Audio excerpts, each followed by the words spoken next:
So this is just speculation. I made a separate recording because I just spoke about borderline for so much. It I was listening to an interview with it's his name Starkey something. He's a historian, a British a historian quite famous. And he gave a definition of economics, which I can't even remember it. It was something like economics is the management of scarcity or something like that.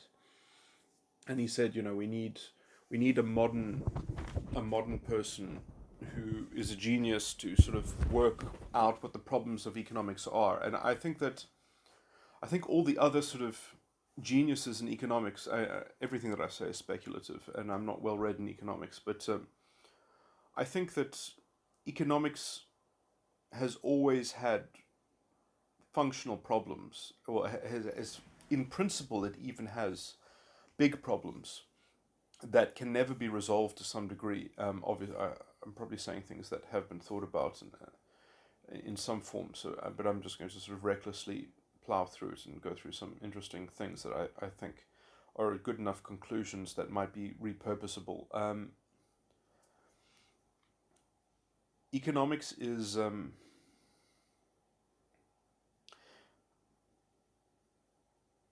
yeah. So economics, I think he defined it as the management of scarcity. Now, in some sense, the economics just has economics is a kind of technology. It's a kind of tool. When I say economics, I mean the functioning of modern economics to some degree, or the functioning of money itself. Because there are insurmountable problems that essentially, the problem is one of, let's say, just general intelligence. Is that no one has enough intelligence, or at least no one has a community and a culture don't have enough conscious intelligence about the value of things and about that. You can call it the magic of contracts, to monitor contracts well enough to be able to regulate an economic system without money. It's too much calibration, and at the point of decision to the point of implementation, nothing would be done. It would be so, if you had to essentially convene a committee and prearrange everything, the kind of the lag time. I mean, obviously you could provide perhaps some almost some preemptive, anticipatory sort of what's the word? Uh, Logistical capacity. Who knows what such a society could even look like? I don't think. Anyway, I mean, the problem with that is that then you would be in a complete control society in which you would have to have a unitary concentration and centralization of decision making, which would be problematic for so many other reasons. It would probably be unsustainable politically, socially, culturally, psychologically, even. It would be unsustainable in so many ways. The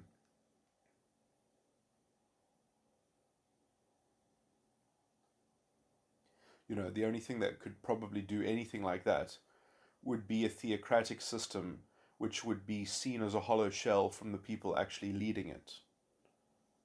Um, Something like that, you would probably facilitate very dangerous outcomes, perhaps. Actually, perhaps I shouldn't be too. Perhaps I should substantiate some of these points rather than just making blanket claims like that. But anyway, let me just move on to the more proximate thing. I mean, obviously, if you had a good faith culture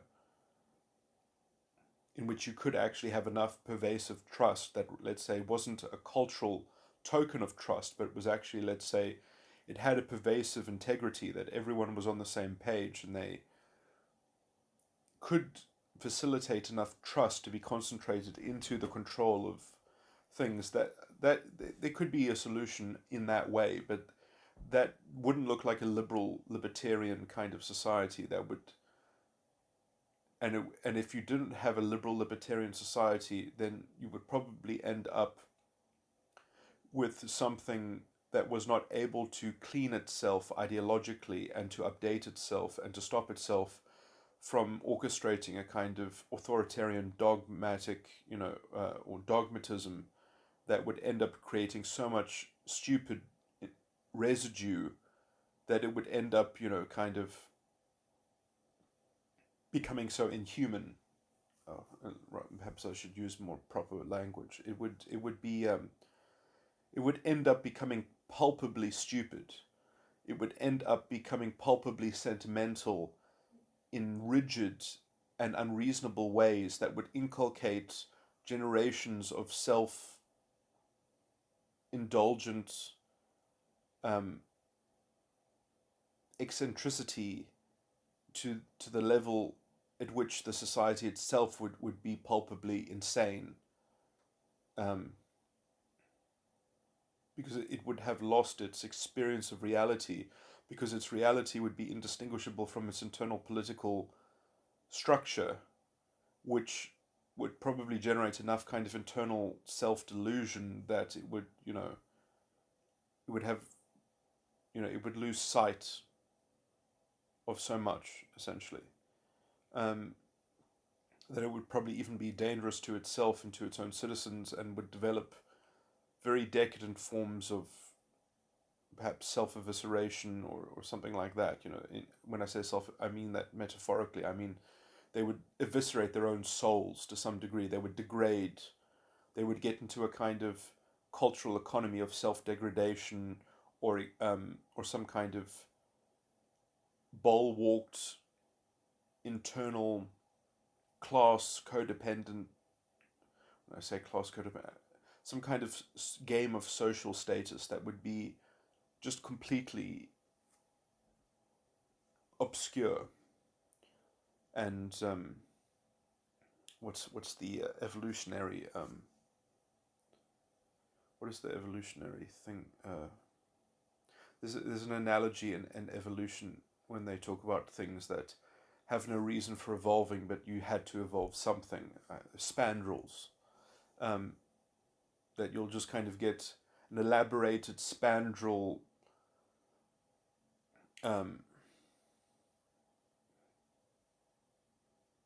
cultural currency, as it were, which would, anyway, fashion to some degree is somewhat of an analogy, depending on how eccentric fashion is. I mean, fashion for its own sake, rather.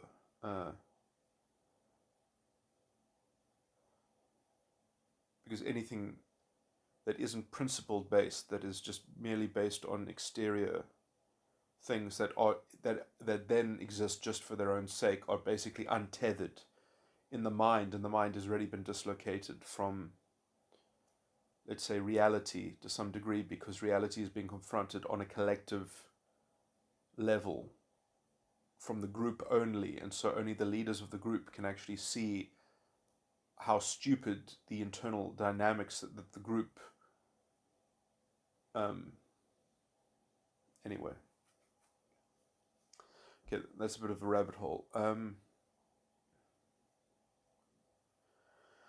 Okay, so let me just go through my prescriptions, because and then I'll work backwards from that and substantiate some of my general outlook on economics and modern economics. So, no, let me start with the history. So I think history is the history of economics has been to establish an economics that can function, which requires quite a lot. The first thing that you need to have, let's say, modern efficient economics is you have to have a unitary value system. You have to be able to denote the value of everything in a unitary value. Now, in some sense, this is a bit of a failure, because, like, what is the point of having the price of something if day to day the price changes? So I mean, that's what you get. Well, I mean, it's not that much better, but it is slightly better than a barter economy. But, like, on a technical level, it's only slightly better than a barter economy. I mean, if you think about it, you're just bartering through a unitary medium.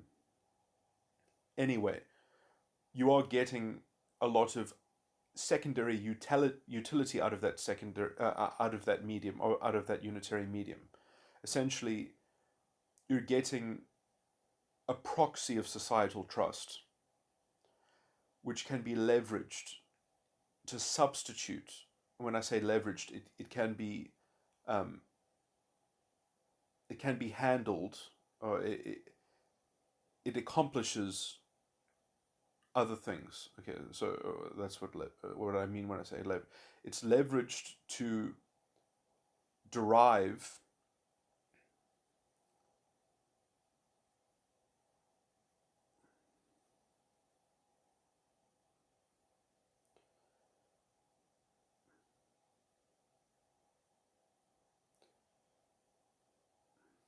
the supplementation of contract.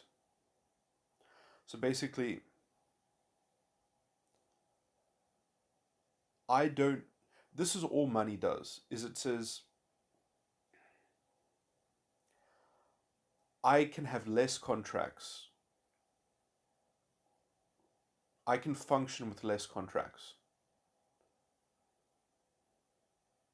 Um, that is basically the promise that money gives to people who use it in a society that has money.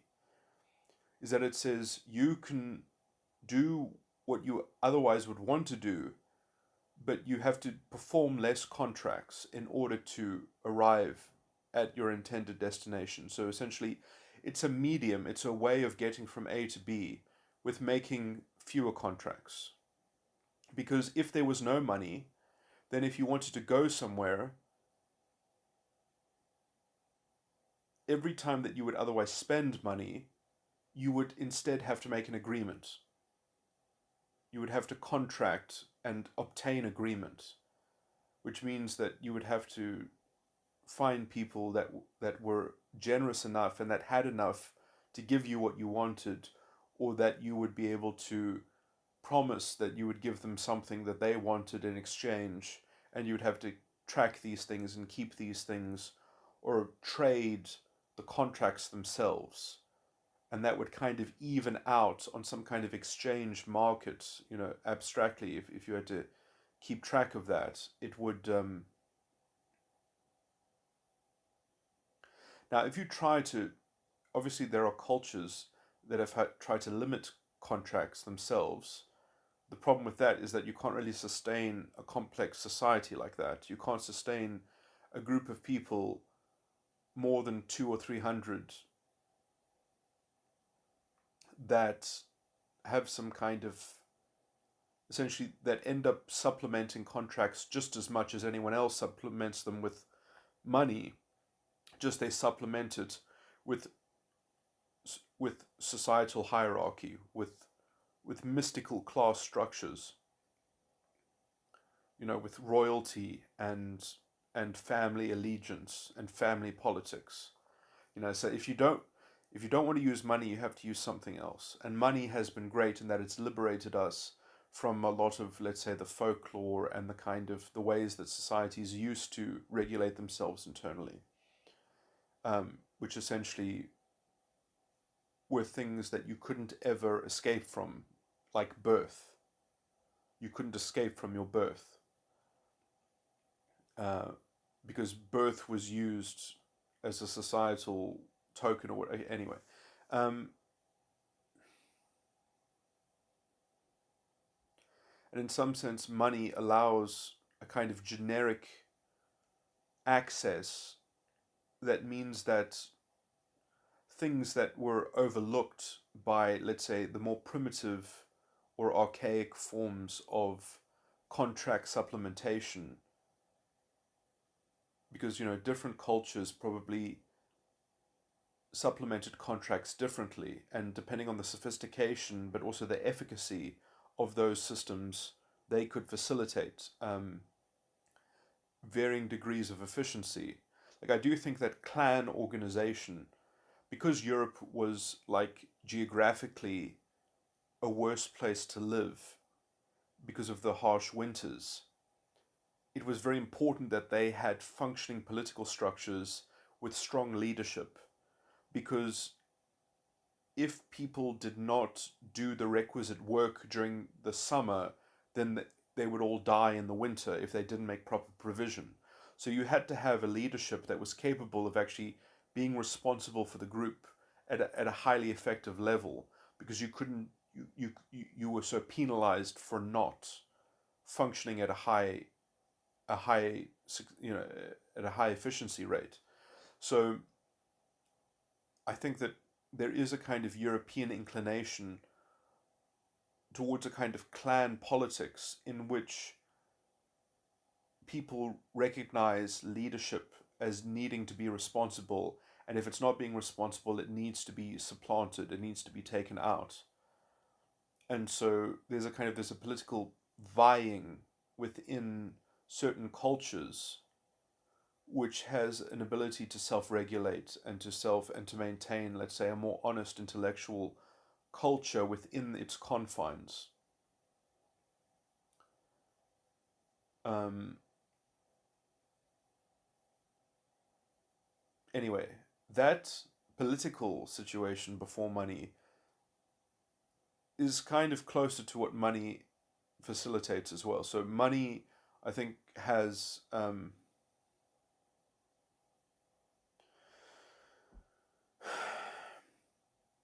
so the technology of money is probably does have its rooting somewhere within. Well, it is a kind of, perhaps you could argue, it's a more Eurocentric political consciousness. It is more attuned to that. Although the political consciousness, I mean, Europe is a very varied place with many different cultures, and I mean, a lot of them never used money properly or to its full extent.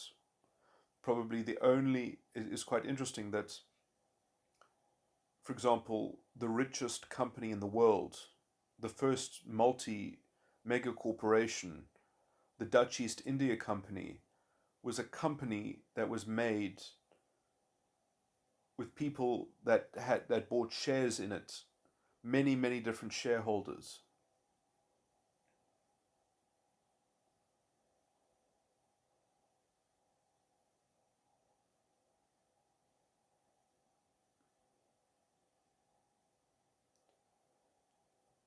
And Holland at the time, or the Netherlands, was a colony of Spain.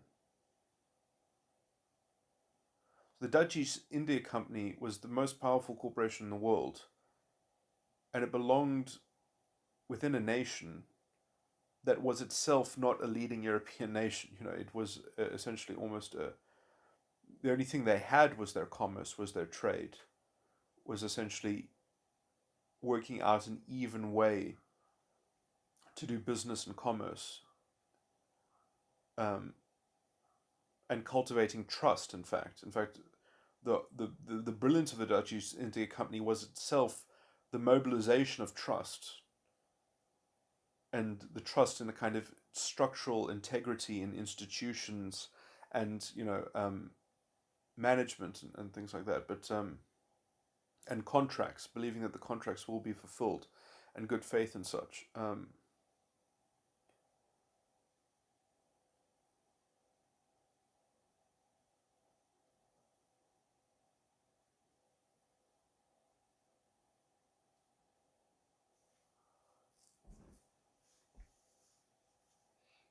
What's my point? So again, I mean, large scale enterprise, it's easier to mobilize it when you can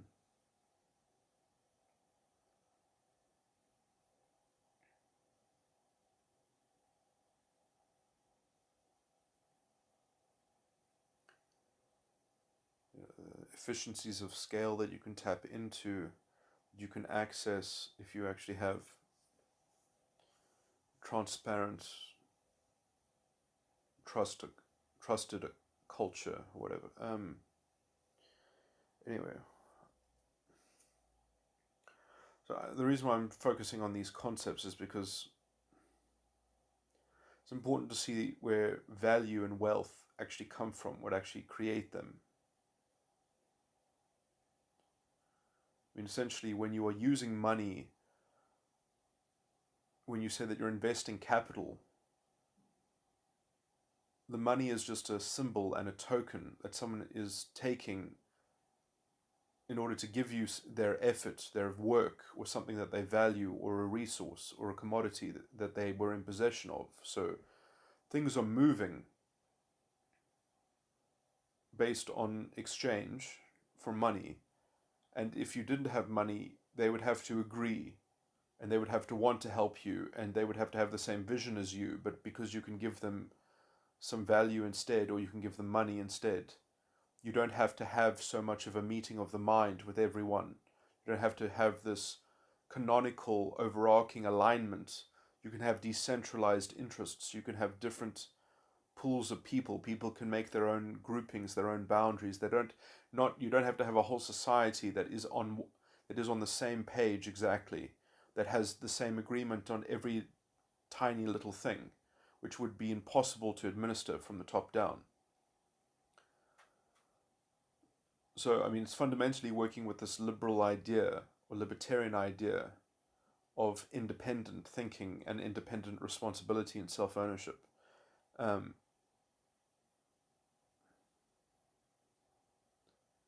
Obviously, there's no. People can waste capital, people can waste money, people can do bad things, people can be unintelligent and irresponsible, or you could say that people can also be unlucky as well as those things. Um, they can lose money through no fault of their own because of other external conditions coalescing and things like that. But on average, you're still also going to be held back economically by the intelligence and, let's say, the vision of the people that are economically engaged. You could have bad actors that were perhaps doing very bad things, that they were making money through some kind of financial instrument, and then they were using that money to buy things which they were actually destroying. And so they were actually essentially being a black hole in the economy. That would be a kind of the worst case sort of scenario. That they would be essentially an engine of inflation. Because they would be diminishing the actual value that the money is meant to cover, while um,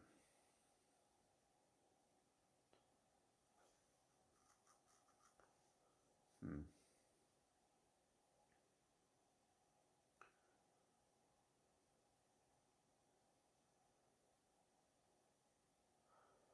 oh, sorry, I said the wrong thing. I guess that would be deflation.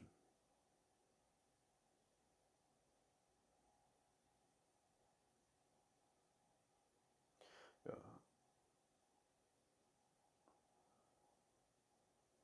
they would tend towards deflation.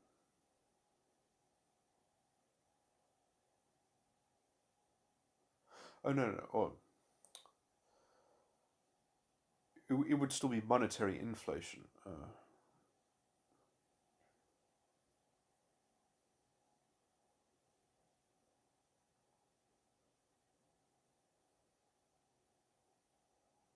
Never mind.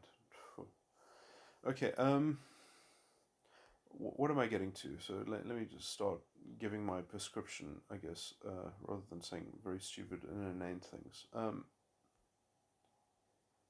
I would say the problem that most capitalistic societies probably have is that they don't have the right pressures all the time. And capitalism can function well under the right amount of pressure.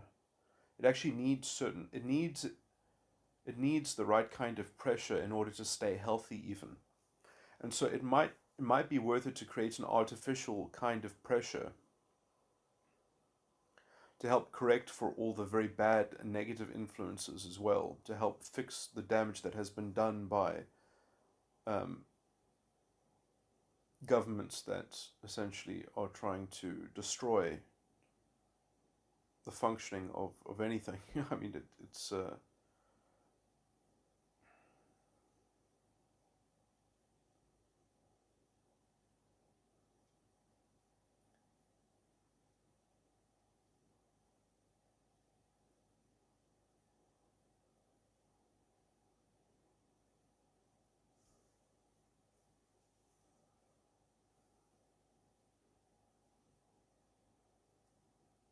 public debt as well.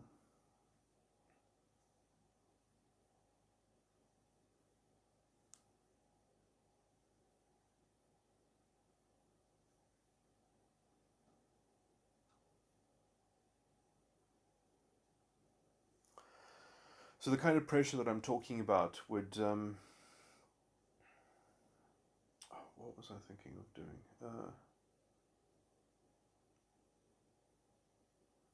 Yeah, so this would be essentially you need to organically actually drive up the prices of certain things, like labor, for instance. Otherwise, you don't actually have the right incentive to promote productivity and things like that.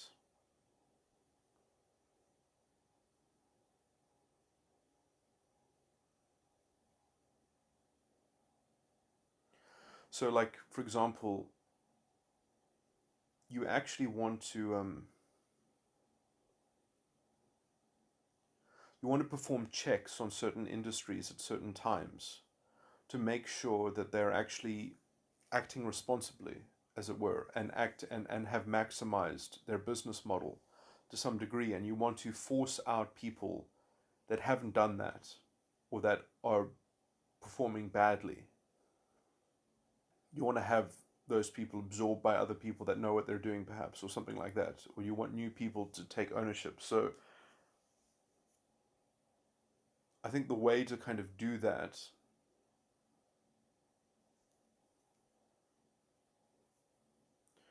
is to, like, if you would have to do it with multiple countries. You would have to have a pact between many different countries. And then essentially you would take turns, perhaps. And this would be quite painful, I guess, but on some level, but it would also be helpful, where you would basically take turns where you would say, one country gets to export its goods to all the other countries from a certain industry. And then and all the other countries can't do that in that particular industry.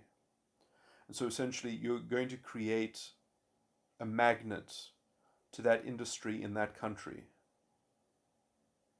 You're basically going to increase the market share that the company has access to artificially. And so you're going to give it a certain time in the sun. And then that will create, let's say, an incentive to draw attention to it and draw a certain kind of competitive pressure for that industry to develop in that country, to set up its capacity and to kind of efficiently create some kind of system. And then you kind of revolve to the next industry and you take turns. And so essentially you're doing this in order to, like, so it's going to be creative and also slightly destructive, but that will, at least then every country will in time, in its turn or whatever, will have a so you can also do this in such a way to as also help one country to develop its labor markets and things like that by giving them by essentially increasing wages in, artificially. uh, I mean, I guess you could do this in other ways, but essentially you could identify labor intensive industries or something like that and set it up so one country could have access to other people's markets or whatever in the same kind of procedure, so that you basically create a kind of artificial gold rush. And essentially what that does is that it gives people time in the sun to invest, let's say, into training people and to finding people that can be trained and that have the right interest in it or whatever. And then the problem is that at some point you'll have to sort of manage the decline, but essentially you want to make it profitable for extra people to focus on a particular problem, because then there's enough pressure to fix the problem properly. Or when I say the problem, I mean like you're incentivizing people to move into a particular industry and to set it up, and to, because that is how capitalism functions the best, is when there's added competition, when there's many things happening in the same industry at the same time, then you get like, then you get real intelligent decisions being made, and better business models being focused on and integrated or whatever.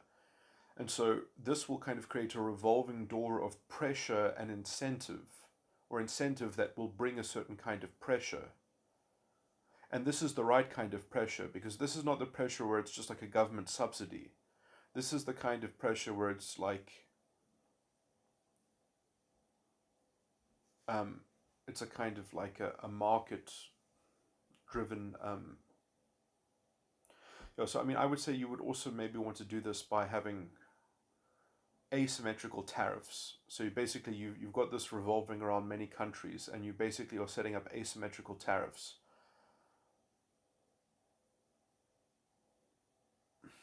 I guess you'd have to be careful. So, when I say asymmetrical tariffs, I mean like you are literally setting it up governmentally, so as to promote organic industry growth and efficiency within particular industries. Obviously, there would have to be some way of calibrating this politically between the countries as to the duration and the fairness and the value. But you see, like, I think the value that you can get out of this can far outweigh, let's say, the cost, as it were. You know, if it can be done intelligently, you might even find a way in which one country can be doing it for their industry and another country is doing it for their industry, and you're kind of even specializing to some degree, and there's a kind of parity in the but there might also be synergistic benefits that could be engineered from doing this kind of coordination. Because you see, if you can coordinate things, you can coordinate things to be fair, but you can also coordinate things to be synergistically give even more positive feedback. So, you know, if you do this intelligently, there are ways in which essentially you can create so many positive external conditions as well. Um,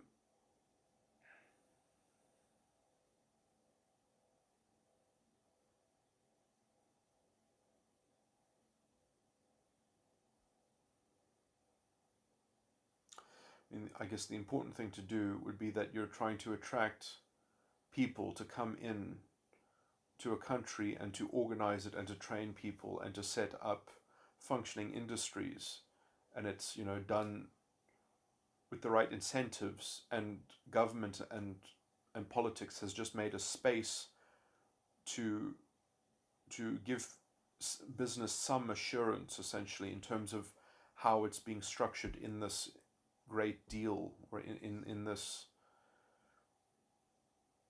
yeah.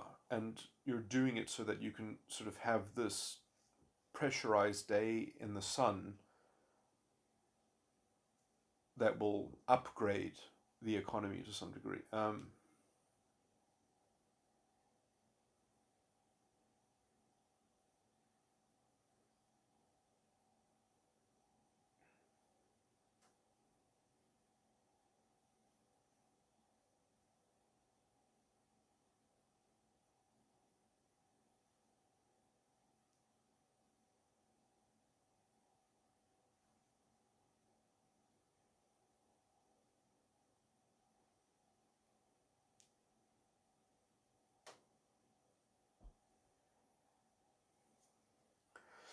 Anyway, that's sort of my basic idea, is that you work out what government is good at doing and what it's bad at doing, and you don't you actually try to use how government is capable of making things worse for things, and you strategically get other people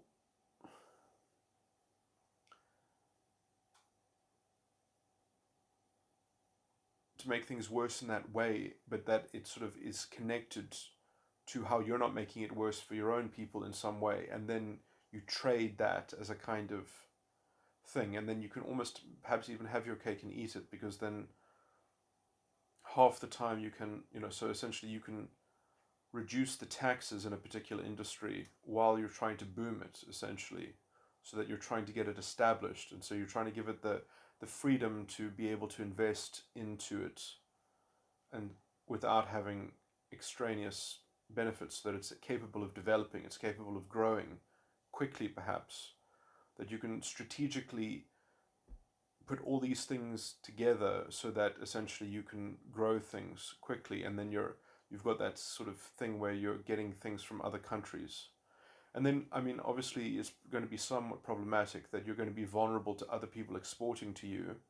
That's the reciprocal side of it, because that's what's happening on your end, and then that forces your industries to essentially protect themselves by, you know, being more efficient. So essentially you have sort of two phases where some of your industries have to learn how to protect themselves, where they don't get to access other people's markets, but they are receiving goods from those markets. But unless those goods coming in are actually under, they, so you're going to essentially allow your own companies to compete against other companies that are effectively being, obviously there'll have to be some rules to some degree, that they can't be subsidized too much or something like that. Like they can't be given subsidies, like, and there's perhaps they'll have to work out like some kind of parity tax level or something like that. But obviously that's slightly hard to work out as well, because different countries provide different things in different like in terms of different countries have different, let's say, rates of return on tax, and they have different packages essentially for what they give to their population for the tax that they take. And perhaps then also poorer countries that have social programs could have that taken into account to some degree. So then you could also allow countries that have such huge costs in terms of social welfare to still grow their industries in a kind of global geopolitical trade kind of scenario or compact. Um,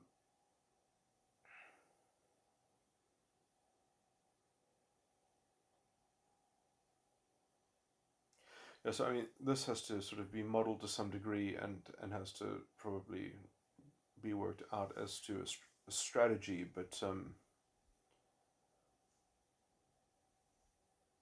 even if the industries can't sustain after the day of the sun at the same level of success or whatever, after being established, essentially after having being subsidized in terms of their establishment, it will still create residual benefits in terms of the capacity that it would have generated by the emergence of those things, even if they don't sustain in the same form.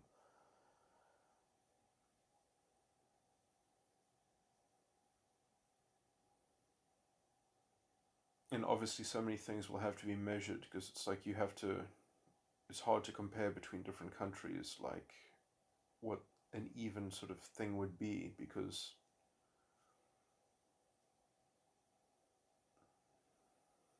I guess industries that were engaged in this kind of reciprocal revolving door thing would have to, I mean, I guess a country would have to decide if it would try to also give them favorable tax rates to give them added penetrative ability in foreign markets.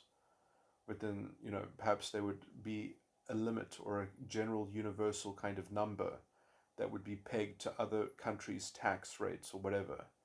So there would be some kind, it would have to be part of the treaty or part of the model or whatever, as to work out like certain indicators or whatever that would actually, or, you would have to find the right numbers as well, where it made sense, where it was intelligent. Because, you don't want to track certain numbers that aren't relevant.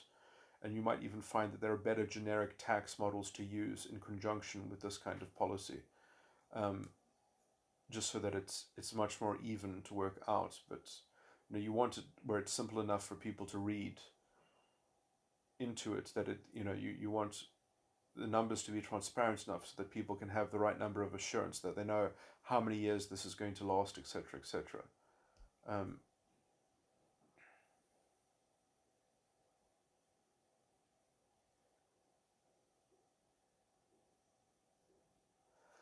I was going to make some other just more generic general points to deal with this. Just talking about scarcity and money. These are more almost general philosophical points, but I think that money was always very artificial. Just trying to have economics function is a very artificial thing, because essentially to create unitary value, which the first time that was made was essentially with a single commodity, famously gold, when everything is converted in gold value, I mean, that makes gold money, that makes that unitary value. But I mean, it's it's problematic, because if you use that gold to buy oil and then the price of oil changes, and then you use that oil to buy gold, then you end up with more gold. So somehow gold ended up being more gold through the medium of something else.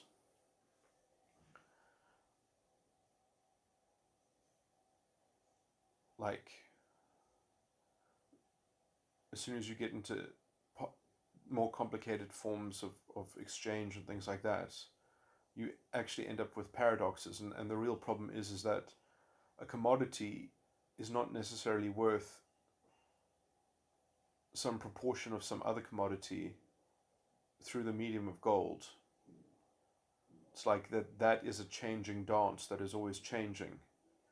And just because you've arbitrarily decided to peg it all relative to gold, in some sense, whatever you peg it to, it makes it kind of incommercio, the thing that you use to rate everything against. It really did make sense to make money virtual, but the problem is that now that money is fiat currency, um,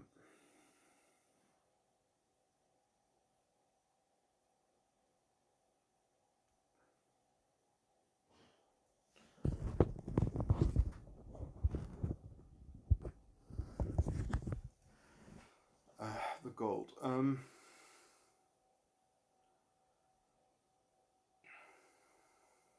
What was I saying? The unitary value. Oh yeah. I mean, the problem is the price itself. The value of signaling itself is problematic, because it can only see one step ahead. It can't see two steps ahead. And because essentially money has that intrinsic, let's say, limitation, in that uh,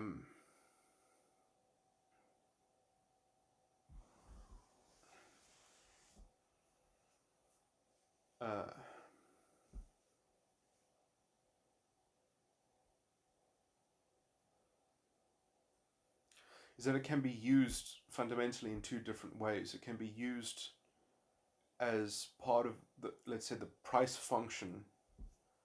It can be used to engage in prices, or it can be used to engage in prospective pricing.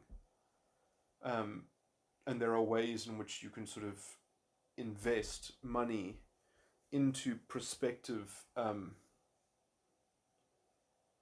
enterprise. And so, in some sense, there are two forms of enterprise. There's enterprise that is kind of simple price functioning, and then there's enterprise that's prospective price functioning. And money is intrinsically simple by itself. It can only be made prospective through the outlay of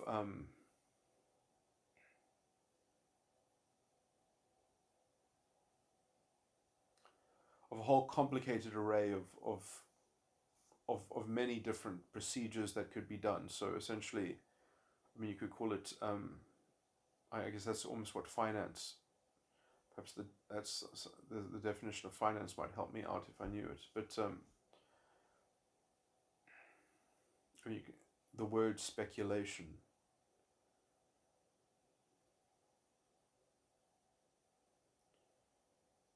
And the ability for people to freely speculate, which in some sense, I don't think it's possible to really have real limitations on speculation, because there's an element in it, even in the simple price. There is a kind of, there is tacitly an element in it, even in the simple pricing, in using money, even with its simple pricing function. You will naturally or organically accrue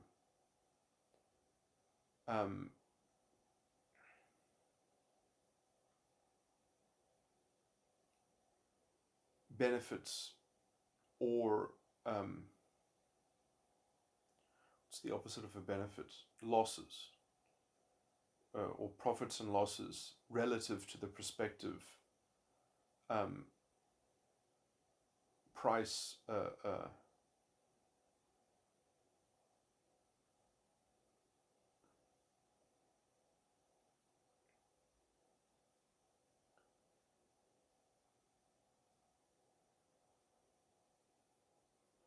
I mean, in some sense, it's just, it's the idea of the difference between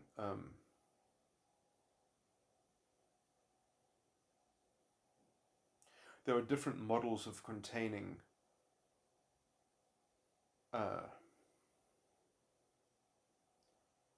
present activities, modeling future activities, and modeling the present and the past by future by modeling, by taking a future calculus, so a hypothetical calculus. So using a hypothetical calculus, that is essentially a way of imagining what might happen in the future, or how it might happen in the future, and therefore modeling a process about those future line of events that are treating hypothetical actions in the present, and how they will be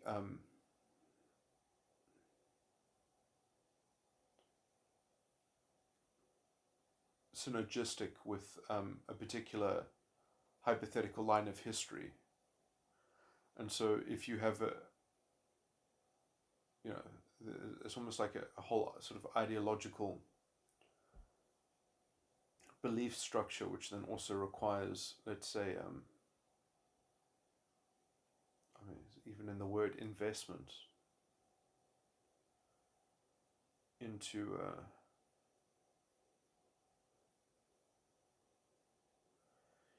a certain model of faith, as it were, as to what will happen.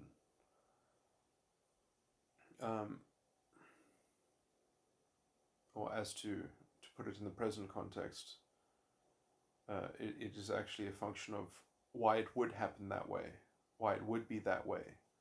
That is the definition of faith. Why something would be some way, why it ought to be some way.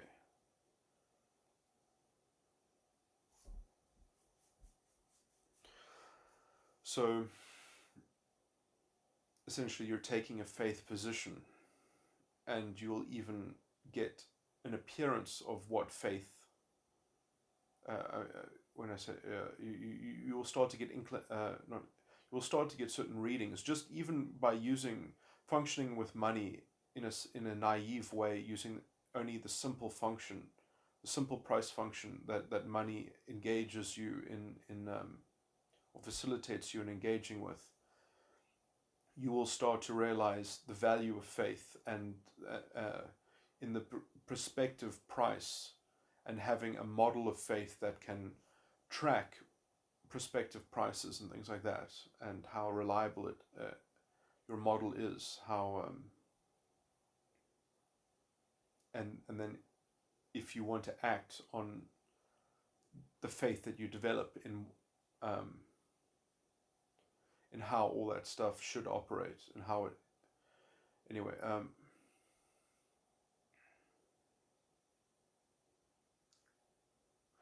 so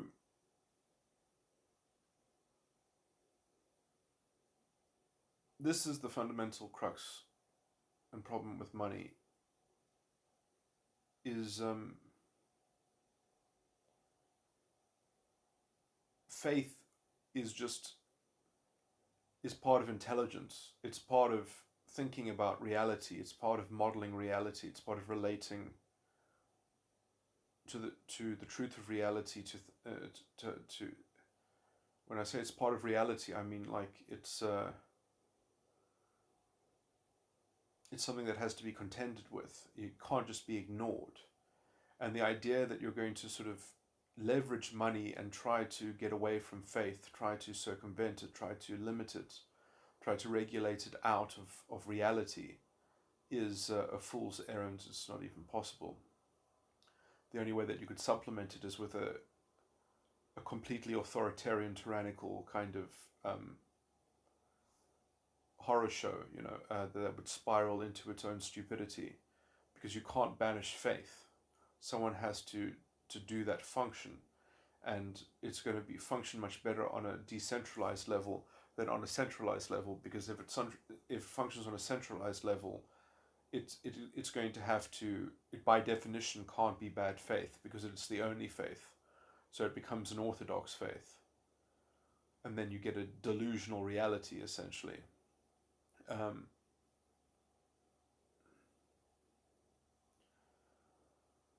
so this is the problem, is that yeah,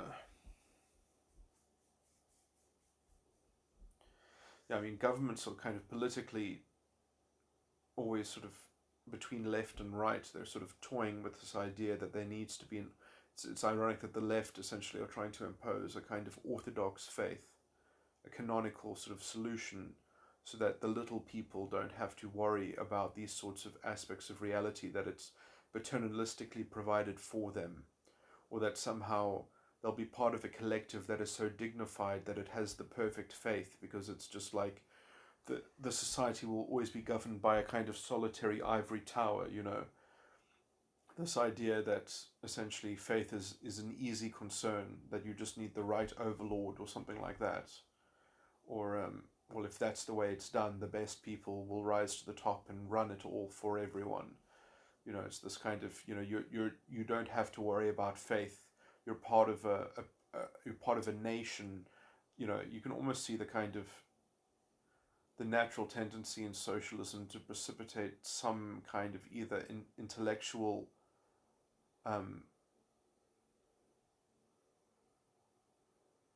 dogma that gives some kind of explanation as to faith. I mean, Marxism just in to some degree always turns into a weird kind of religious phenomena even in itself, but it can only kind of avoid the trappings of the weird kind of cultish mysticism that it inculcates around its leadership, um, by essentially being locked into this kind of ideological antagonism with its evil nemesis. Um,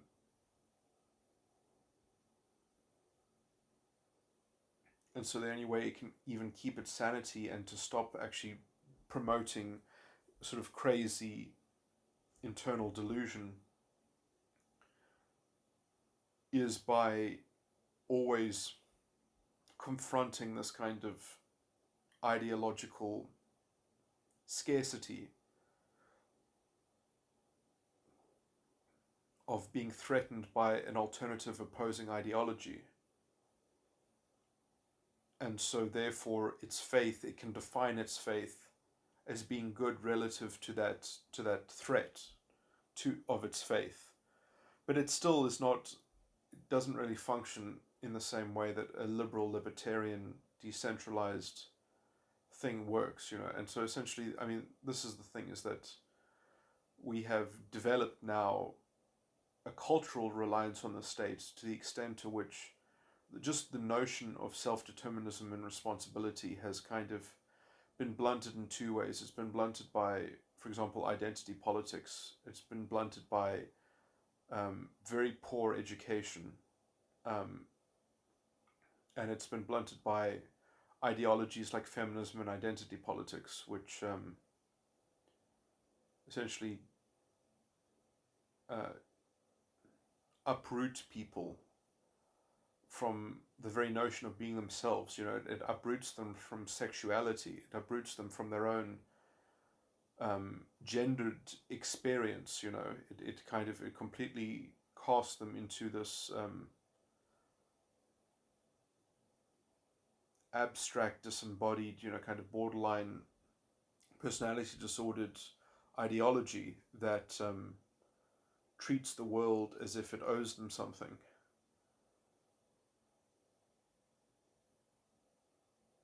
With this kind of pawn chess game of identities.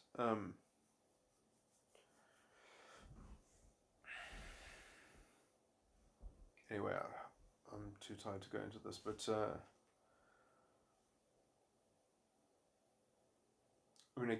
there's nothing stopping anyone from trying to get out of the free market. All you would have to do is get it together with enough people that could organize an alternative economic model and get on with the business of doing it and internally orchestrating it and setting it up. But always complaining that somebody else hasn't fixed your life for you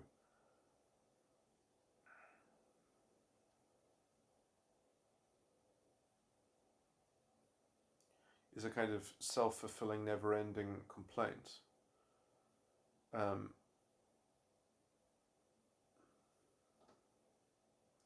Of people that aren't really serious of actually having independence from scarcity, for instance.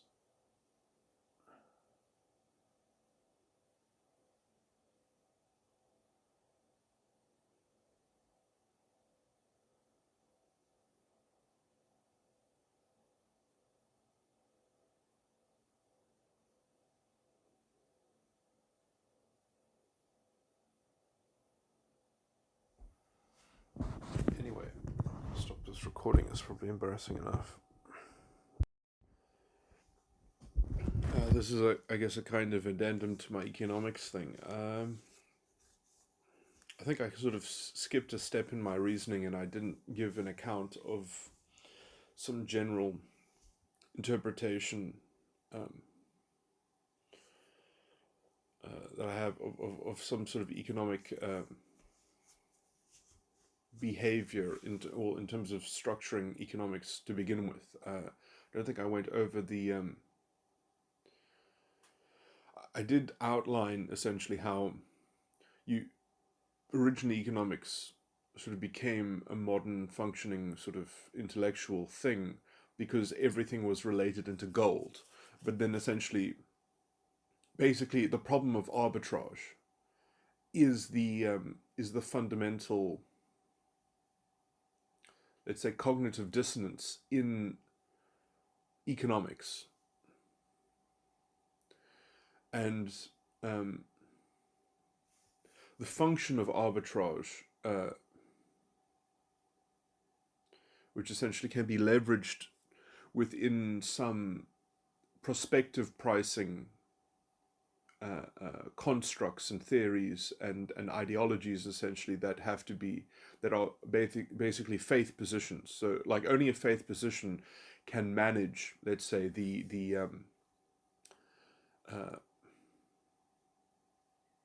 lacuna of arbitrage, which economics, like, fundamentally, at least within a unitary thing, within a unitary system where everything is related to a single value. So in some sense, the ability for arbitrage to occur is because, let's say, the unitary value system in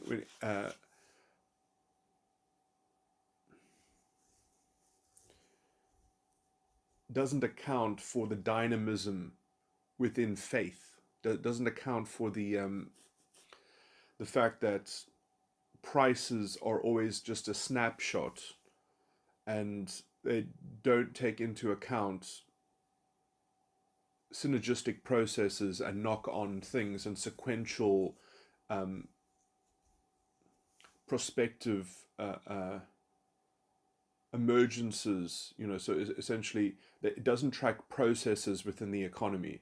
Like, the pricing system doesn't track a process. It can somewhat, even perhaps through some people behaving or engaging in the activity of some form of arbitrage, you essentially can,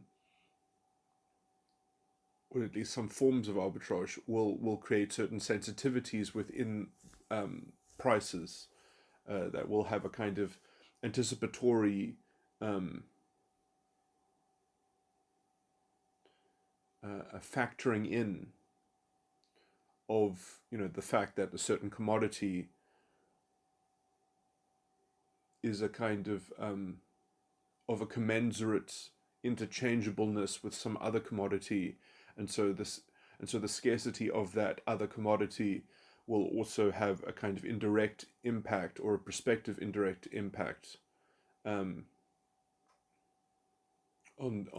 the prior commodity that I was mentioning. So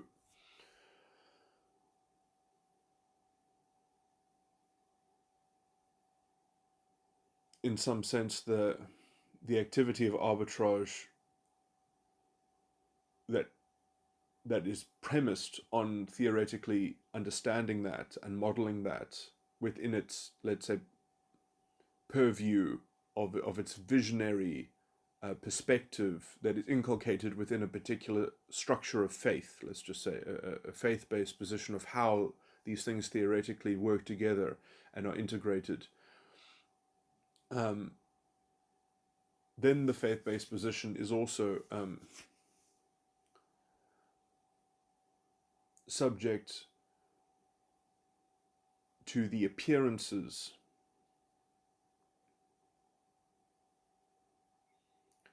of Advent in terms of the hypothetical perspective overview. And so signifiers of Advent somewhat become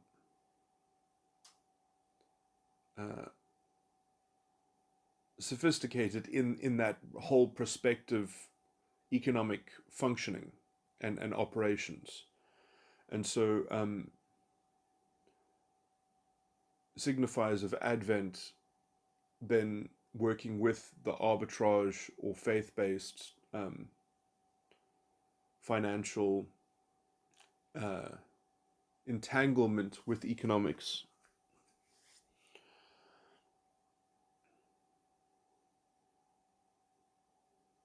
create almost a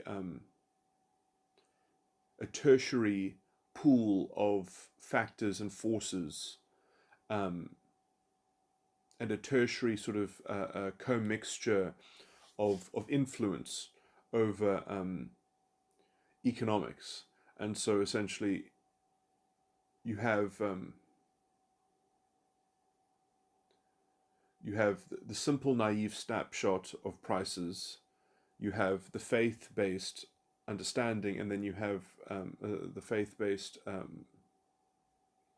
arbitrage operations and activities and behaviors of those acting on their faith, on the prospective prices, and then you get the appearances of Advent that relate to the faith-based thing.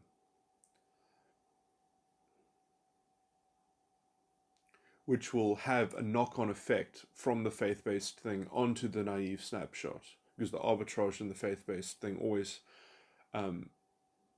is, let's say, is upstream of the naive snapshot of prices.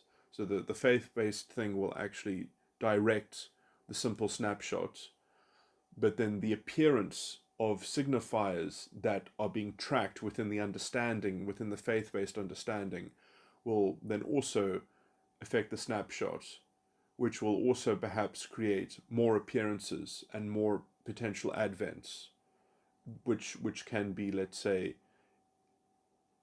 reacted to.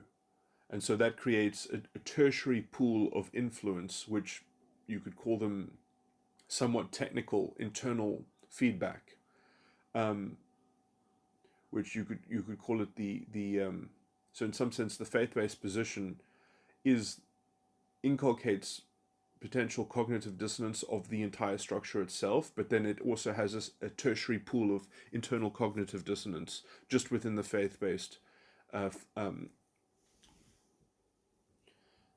set of activities and behaviors and operations. So you have these three buckets, and um, the world makes sense to some degree within them, but you need sort of to understand all three buckets. And the third bucket is kind of also like a paradox bucket, because it has a bucket within a bucket within a bucket within a bucket, and you have different collections of buckets as well, of these sort of internal correlations and things like that. But all of that sort of deluge, or no, that myriad of buckets sort of inception within the third tertiary bucket are all radically revised and reframed by changes in the faith-based um, arbitrage functioning. So when that overarching understanding changes, then the tertiary bucket inception thing gets sort of now. Now this sounds like a mess, and it sounds complicated, and it is a complex system. Um, and this is far better than anything else that we've had, because at least then you can lay it out like I've just laid it out. You can, and you do need, because these are less, going back to the fact that all economics is just essentially a way to do contracts without actually having to forge the agreement, is so that you can, let's say, you can do less contracts and you can do the same as you would with having more contracts. It allows you to supplement having to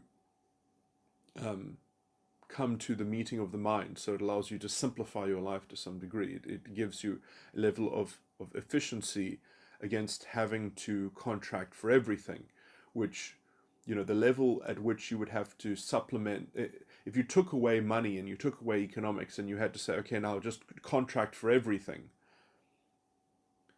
like the only thing that can actually fill the void is if you have like the Star Trek replicator that can just make anything, and everyone has an abundance of energy that they can run the replicators on. So if you have free energy and replication, then you can probably live in a contract economy, or you can live in a society where the mode of engagement with anyone else is just purely based on libertarian contract. But because we don't have such utopian technology, if we had to contract for everything, the standard of living would implode. Everything would collapse. We would probably lose everything, essentially. The only alternative would be is if you gave yourself over to some kind of concentration, tyrannical, top-down power structure that would have to centralize decision making and make decisions for everyone else. So those are the kinds of, so either you have to radically centralize life and decision making over life into something that usually becomes a kind of self-deluding sort of thing, becomes a kind of unwieldy kind of, because it gets drunk on its own power, it can't check itself, because it's fundamentally a kind of orthodoxy that ends up having to accept everything. And then essentially the problem of the tertiary bucket becomes kind of concealed within itself. At least within the economics system that we have, these issues, these grouping, you have the naive price snapshot, which is essentially, I mean, all of these things are structures, and they they lead on from one another to some degree. And you could say that the prime functioning of all these structures, how they are able to coalesce and to concretize themselves or whatever, solidify, is because of, let's say, the artificial imposition of a unitary value, which traditionally was gold. Let's just say it was gold. Um,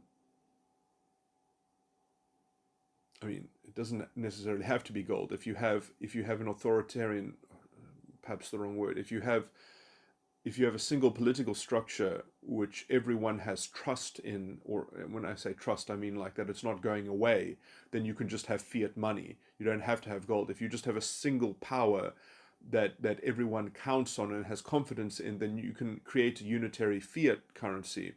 And that was probably what happened in more ancient cultures that used money, where things didn't change very often, and so essentially money could be invented out of anything that seemed somewhat available, and so famously cowrie shells were used as money, and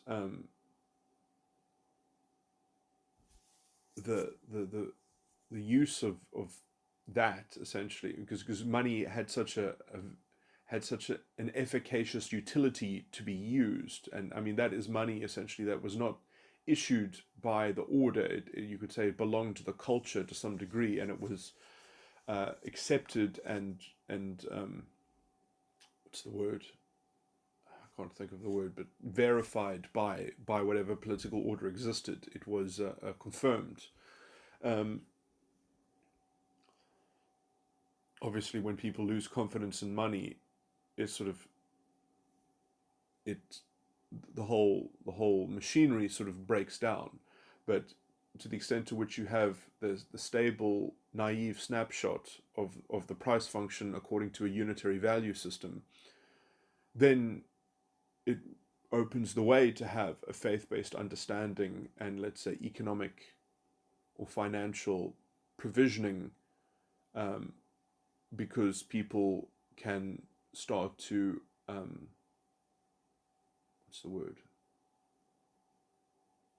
expand into a provisional perspective, an overarching sort of understanding, which is only, that picture is only available to be seen under the auspices of a unitary money value, that everything gets translated into a single thing. But then again, that faith-based position sees very clearly the gaps. It sees very clearly the potential of arbitrage, essentially. Um,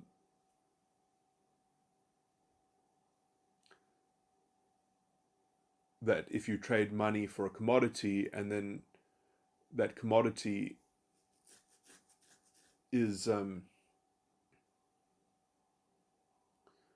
worth more to somebody else, and you resell it, and then, or yeah, I'm not describing arbitrage very well, but anyway, you know, I mean, to some degree, arbitrage requires more than one market. So you have a kind of Venn diagram of markets, where you have markets that both relate to the same commodity and append to it a different value, which if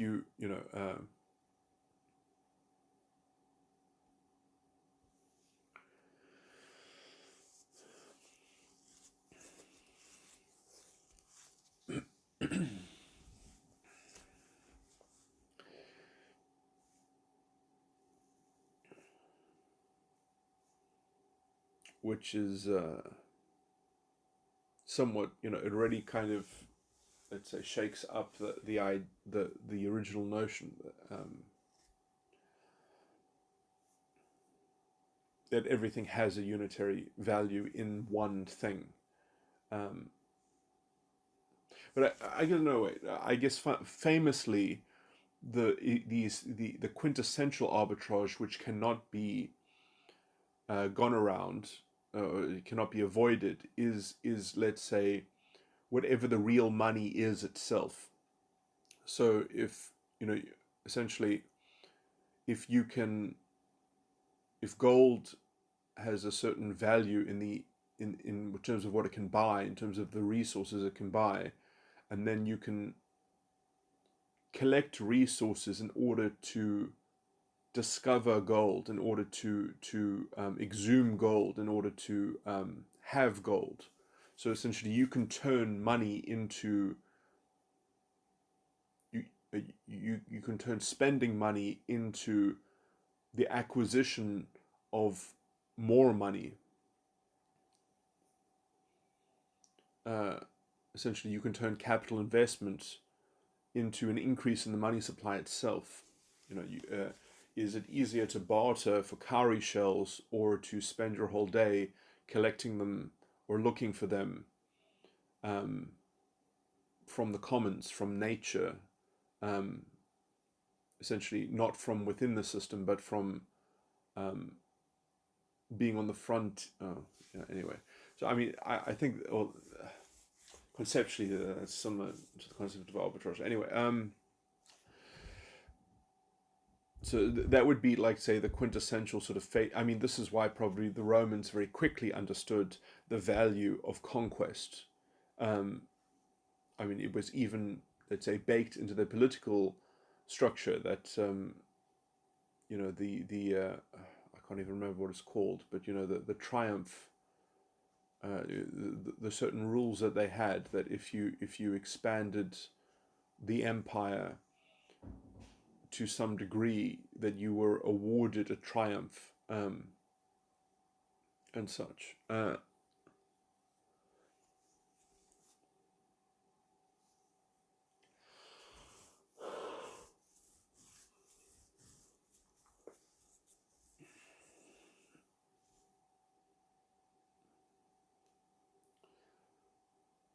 I guess it's always good when whatever kind of political order has, let's say, some common sense built into it in terms of how it relates to, let's say, a good functioning of a positive faith, roughly, that is, let's say, the most appropriate or efficacious for a certain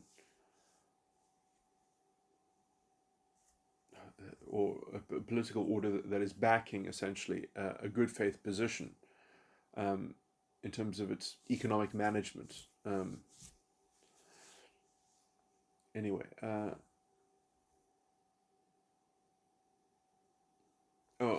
there's a thing to be said about here about the kind of the self-indulgence of a kind of, I mean, what I would call moral corruption and ideological corruption, which conceals a kind of bad faith, which ends up being trapped in its own kind of sort of its own inception within its own sort of feedback, and it's sort of just merely creating its own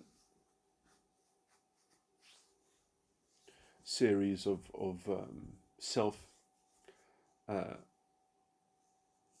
self agonizing self destruction, or self defeating thing, which causes it to lash out and be more sort of be in a sharper doom spiral.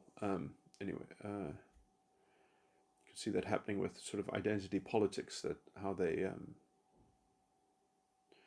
you know contrast that against, for example, the states that historically have taxed less and been able to fix their deficits better. They've been able to come out of deficits by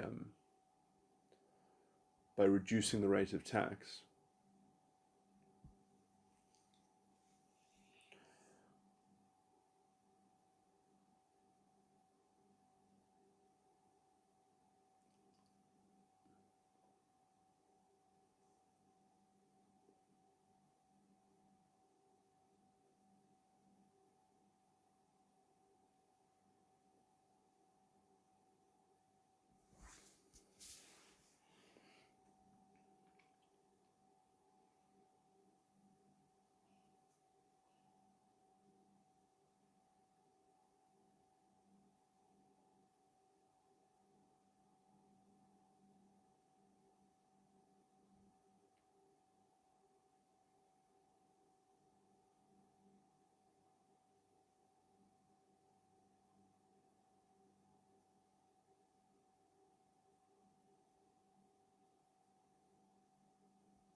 Anyway, well, I mean, those are sort of vague, general sort of things, but okay, what was I talking about? Arbitrage and faith and things like that.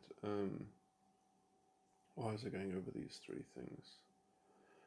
Oh, okay, yeah. So I mean, you can't even have these things unless you have a kind of stable, unitary sort of money value that is commensurate with that anything can be relatable to. Well, that is the concept of money itself, which traditionally was vested. That role was fulfilled by gold. Um,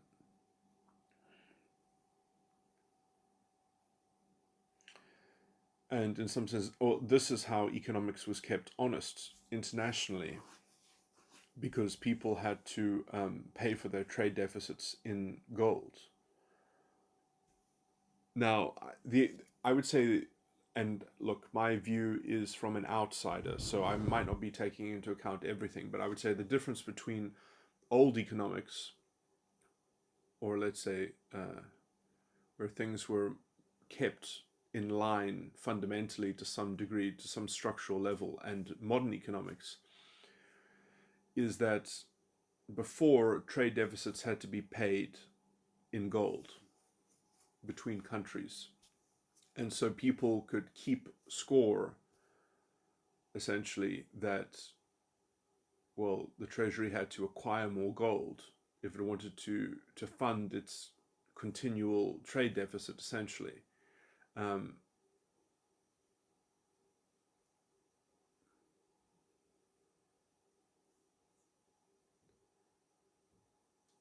so the price of gold would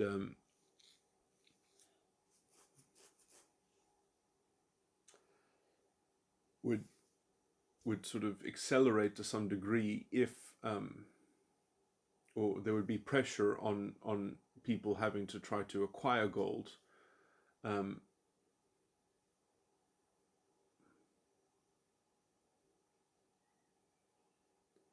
if if an imbalance was not well, that was how imbalances were funded, by essentially driving up the price of gold, or at least or not necessarily driving up the price, but in terms of the demand for gold would naturally be precipitated by imbalance. Um, and this meant that through the gold market, um, money was kept uh, honest. Um, because someone had to accept some kind of nominal currency, so that the treasury could obtain more gold, so that they could fund their trade deficit. Um, and so somebody had to agree to sell their gold for some nominated currency, for some particular currency, so that country could continue with its trade deficit. So essentially, you had to pay for your trade deficit in gold. Um,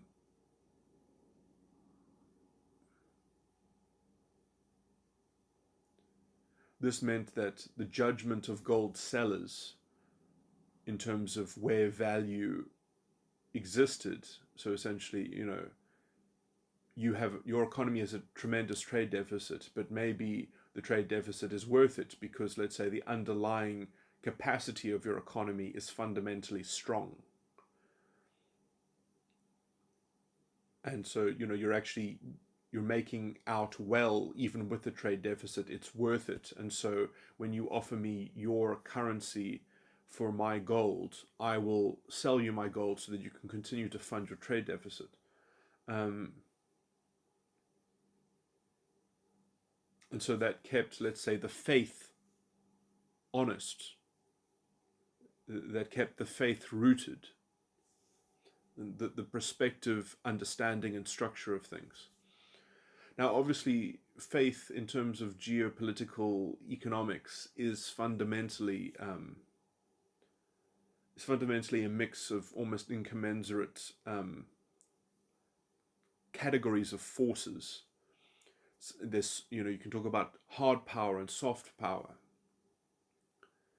and in some sense, hard power can be so hard that it's not it can't be leveraged. It can't it's an on and off switch. It's kind of like saying that you're the most powerful person in the world because you own all the power production facilities in the world. If there was a human being who owned every single power station in the world, they wouldn't actually be very powerful, because the only power that they have is the power to switch on and off a utility. And if they switched off power production, they would be assassinated. They would be so when you have such a ubiquitous form of power that is so basic in some sense, you actually stop being powerful.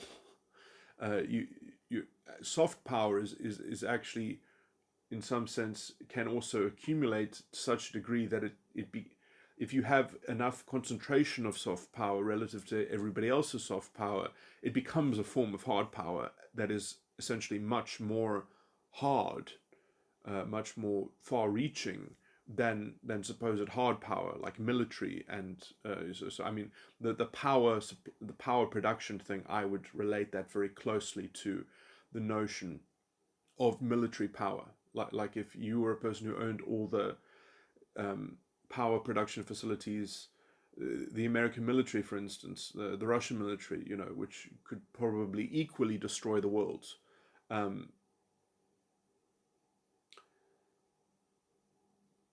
What is the difference between one being more powerful than the other if they could all essentially do the same things? Because there's only one world, and after you both have the capability of destroying it, what's the point, as it were? So having it is something, but how you use it is completely something else. I mean, if America wanted to dominate the whole world militarily, and install puppet governments everywhere, then they would have to run the world as well. And then how would they run it? So I mean, that's an open question. If they and how easy is it to run a society from an ulterior foreign power? It's not going to function as well as it could, and you're going to have this problem of, well, what are you going to do? Are you going to like what would you be doing it for? So control is like a fundament. You have to control things for some greater purpose, and to maximize some greater, higher principle or value or understanding or faith. It has to be according to some kind of perspective idea of how it theoretically should run. So what is the so what would you do these things for? And there isn't much to be done. In some sense, you want other things to be functional, you want other things to be healthy, you want things to relatively be peaceful.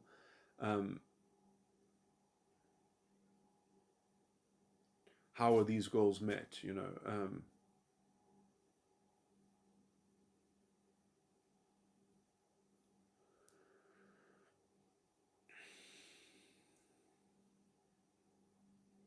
And so you want other people to be stable, perhaps.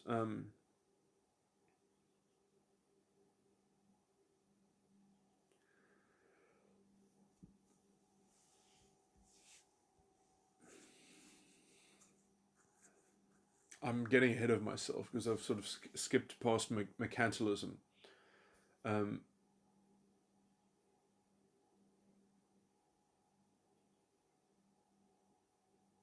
so the idea essentially, um,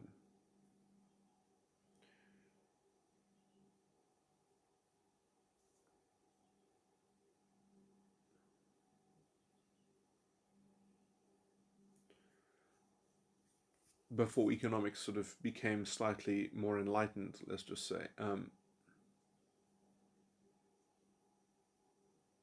was a kind of obsession with the national gold. And so it was seen as a cutthroat zero-sum game. And it was fundamentally problematic because essentially people were loath to trade because there was only, let's say, a fixed quantity of gold, roughly speaking, generally speaking. And so the relative gold power provided a relative security and a relative projection of power. And essentially people were obsessed with essentially the gold pile, and they weren't interested in necessarily even internal development. So, some countries that had bigger gold piles did so by essentially having a more efficient internal capacity to retain gold and not, let's say, increased GDP and quality of life and such. I mean, so much so, let's say the person who broke this sort of mold, I think, was probably the Dutch East India Company, which in their politically weak position created, Holland or the Netherlands in a politically weak situation, created a company that rivaled the capacity and the wealth of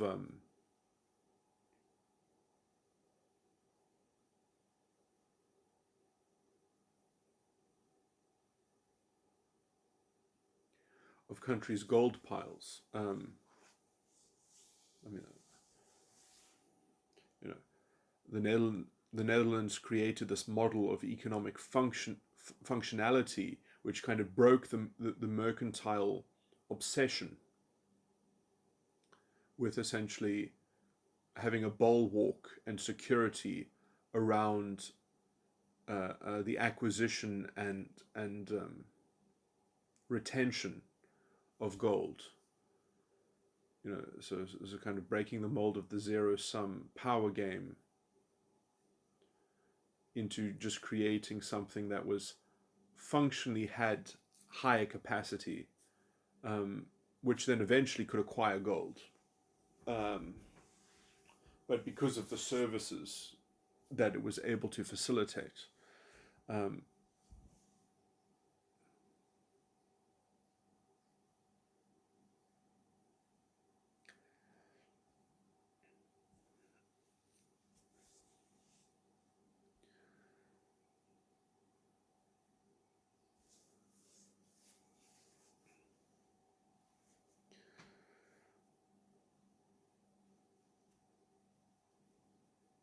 what's this point?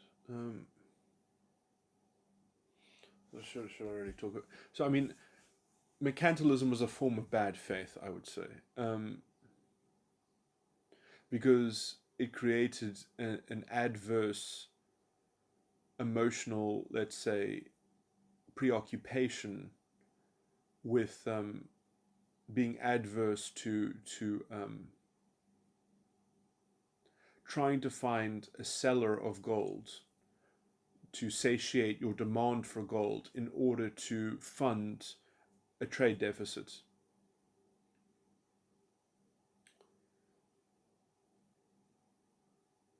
Essentially, trade deficits were hardly ever. Trade deficits were not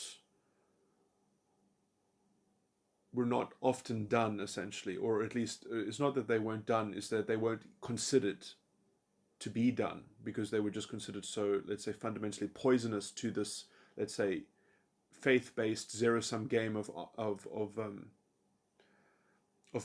which is called mercantilism.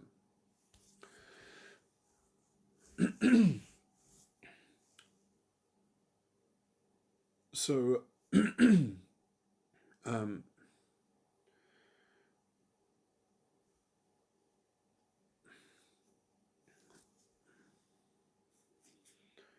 what's the other point here? Mercantilism. Oh, and so instead of essentially, let's say, um, having a tolerance of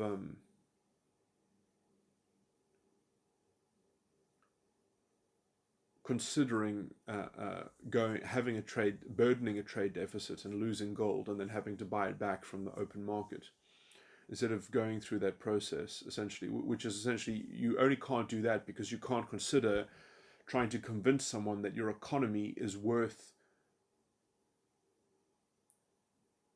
your nominal. You can't imagine someone selling gold to you for nominated for the nomination of your currency, on the nomination of your currency. Um, you can't imagine selling your currency to a gold supplier, or a holder of gold, that your currency is has a prospective future uh, in which it can potentially at one point obtain gold at a higher rate, or that the currency itself has, let's say, a secondary level of good faith, that it has more dynamism, it has more exchange within it, it has more access. Um, your nominated currency um, is part of a system, an internal system of trade, which has better access than other nominated currencies, or something like that. So, in some sense, because if you ever sold gold to anyone, essentially you were for a nominated currency. If you ever sold gold to any country for a nominated currency, um, you were essentially hoping, to some degree, your only hope would be that the overarching management of the country would mean that if they ever engaged in a trade deficit, um, that it would be worth the diminishment of the currency itself, or the dilution of the currency itself. Um,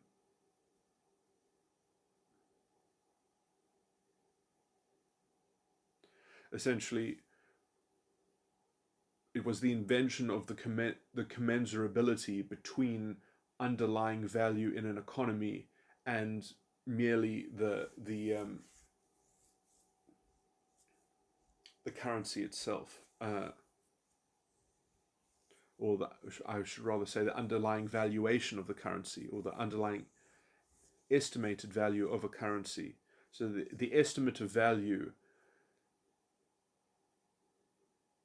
and I mean, in some sense, there's a rationality in mercantilism, which is that, well, there's only one way to measure any of that, and which is gold. So rather, just be obsessed with the gold. Don't be obsessed with this elaborated description of how you can be in a better position relative to being able to being seen as a better form of management that in the future will be able to capture more gold, or have a future capacity or tendency to capture more gold, because like that hope will be like of a faith-based nature, um, that will have to, let's say, you will have to virtually marry it with with certain advents, which are cannot be traced, cannot be grounded, certain signifiers and advents, which um, are in a kind of in a realm of possibility, but they're not. They're completely cloaked by a certain veil of functional remoteness, to the simple snapshot. It's like two levels of abstraction beyond it. Um, it requires a kind of universalized homogeneity, in terms of, well, you have to homogenize faith to some degree, and to live in that, um, you have to create a kind of a normalized paradigm, um, a generalized paradigm. This relates to the archetypal concept of the water, but anyway, I'm not going to, in terms of like that, all possible metaphors, all possible possibilities themselves are by definition always possible.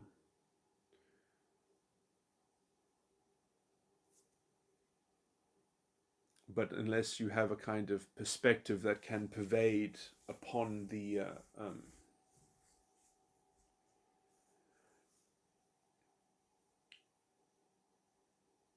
interpreting the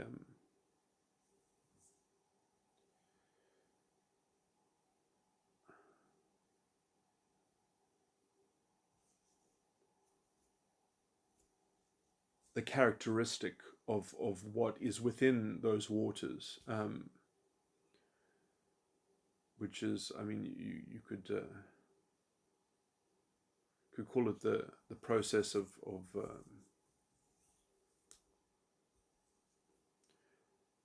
an emergent um,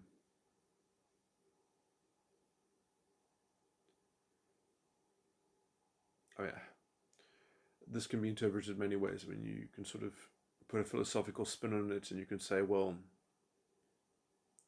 you know, can you try to snapshot abstractly a spontaneous order? Can you try to anticipate a snapshot of a spontaneous order which you are in the medium thereof?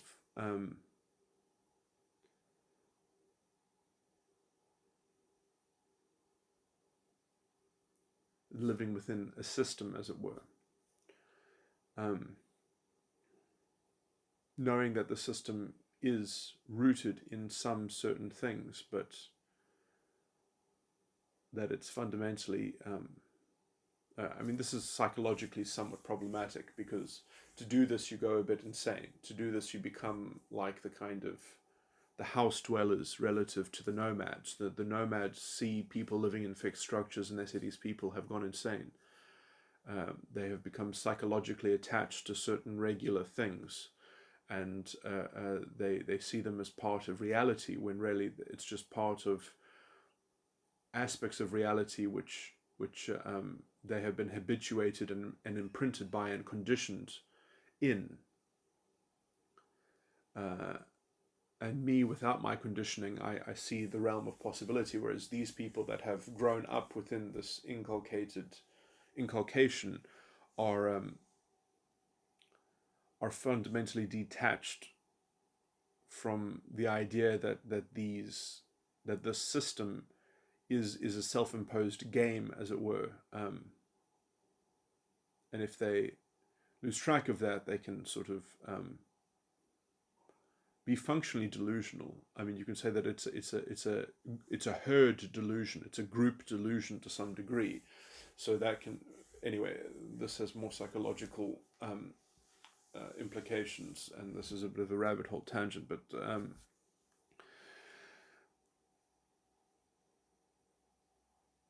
I was going to make another point as well about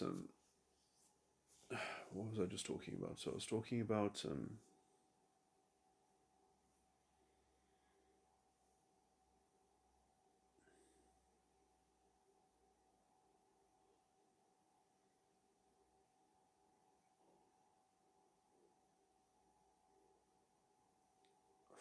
the form of you could call it a fixed language of metaphor, or a why was I talking about the fixed language of metaphor? That's a bit of a when I say fixed language of metaphor, that's not a technical description. That's more of a kind of poetical metaphor itself. But you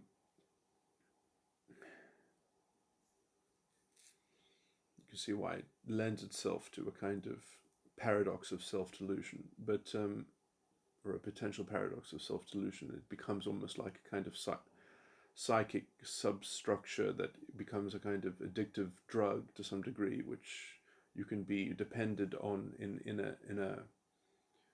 in a psycho-social kind of interface as well, that as a group you're addicted to it, as a group you need it in order to plug into one another, or in order to model one self-identity in relation to the collection that is addicted to it, and all those sorts of things. But okay, again, this is a tangent.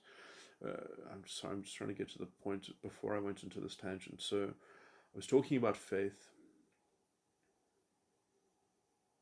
No, that's going back too far. Um, why was I talking about this?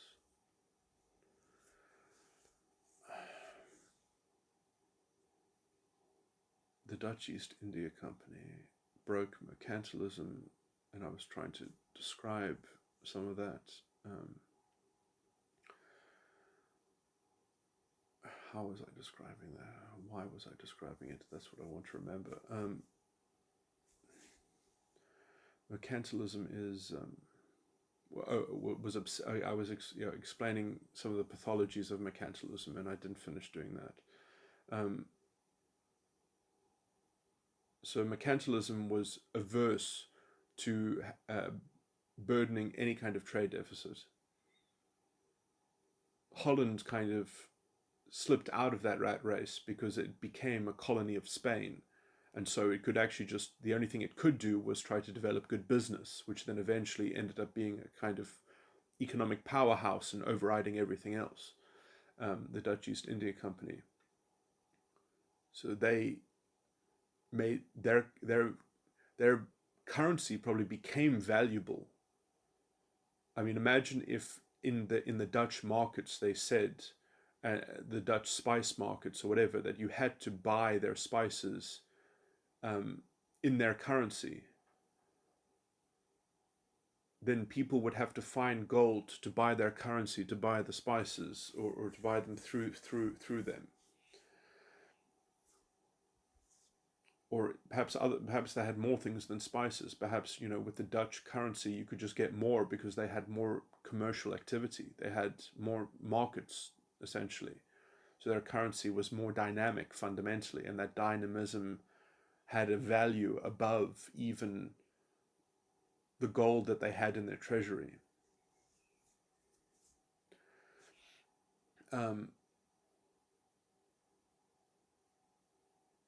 And then it just shows you, let's say, the futility of the gold, that the gold is important for accounting purposes, but gold as it is treated in mercantilism is like fundamentally destructive. It's fundamentally, it holds your economy back. It holds the people back from standard of living and stuff like that, because it's being managed in a bad faith way. It's not being managed in a way that maximizes the right things, that is trying to attain the right purpose, going for the right sort of thing. Obviously, in order to, let's say, stabilize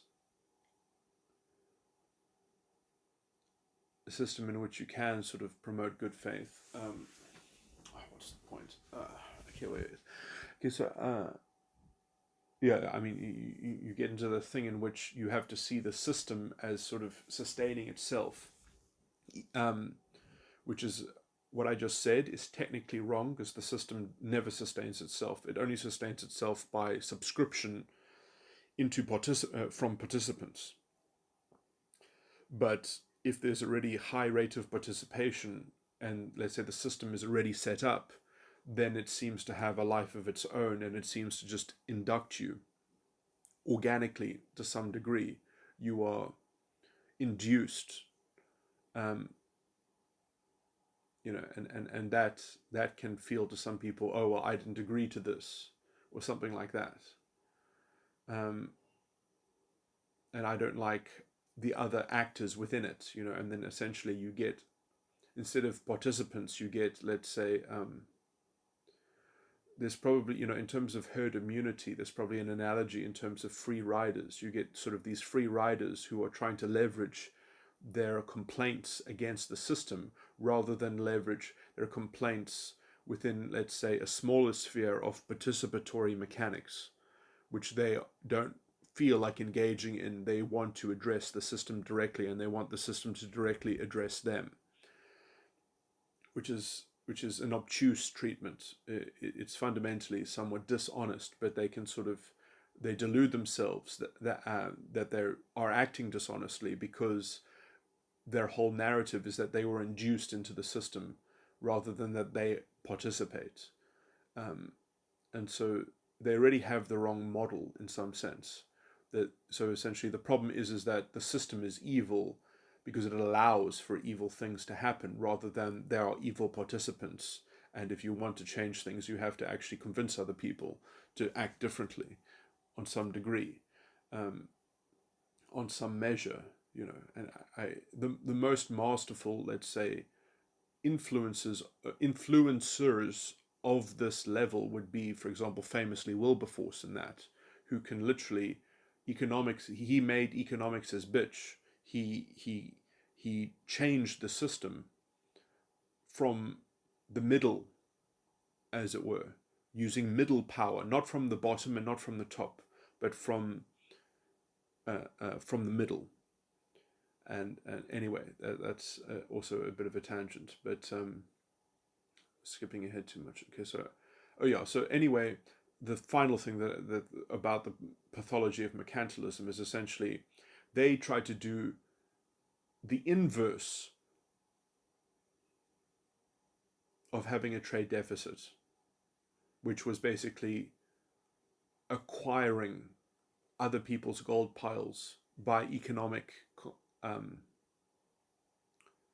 uh, conquest, I guess is the only way to say it, is that they wanted other people's gold piles to get them to acquire them militarily.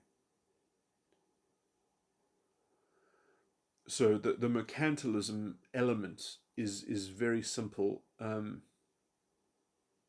only way to expand your economy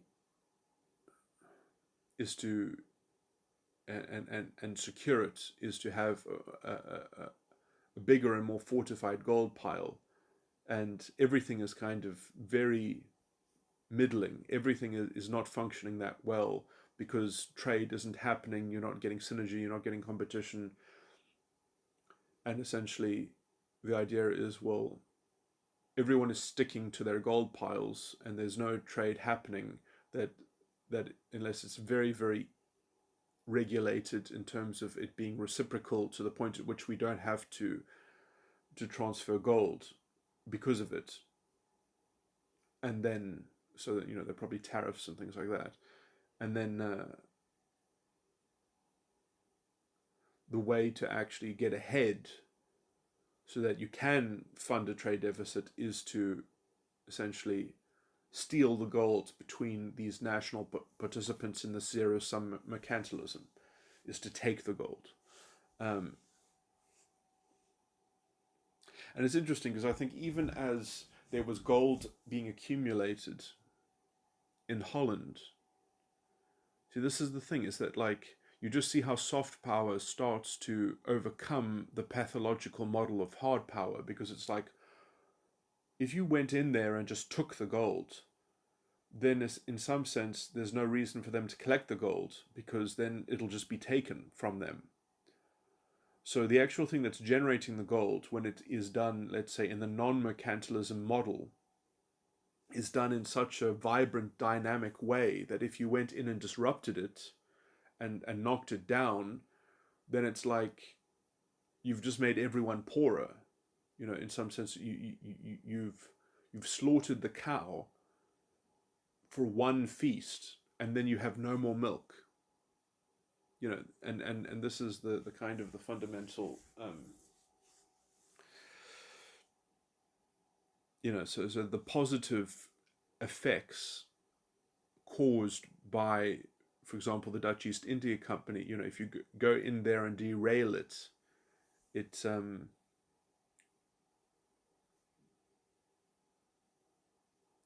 sure there were many European powers that thought to themselves, should we try to destroy the Dutch East India Company? Because it is an existential threat. It's unsettling our model. And then it's like, well, if you do that, maybe even the Spanish considered doing that, because it's like, even these people are our colony and they are competing against us. It's sort of at some point mercantilism is just such a cynical, destructive force where essentially whatever you do, no one else can do it. Um, and essentially mercantilism, everything is done in order to look for gold. The Spanish are in South America, they're just trying to acquire gold. They're not actually, whereas the Dutch are going and doing commerce and getting spices, and they are making more gold than the people that are directly just looking to obtain gold. So you see the difference between a kind of the good faith and the bad faith.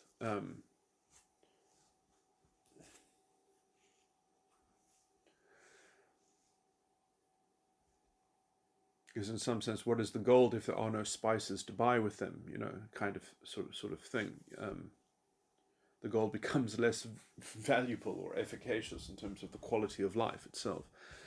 So mercantilism really becomes a kind of pathological drug, whereas the right sort of good faith maximizes the actual getting ahead, as it were.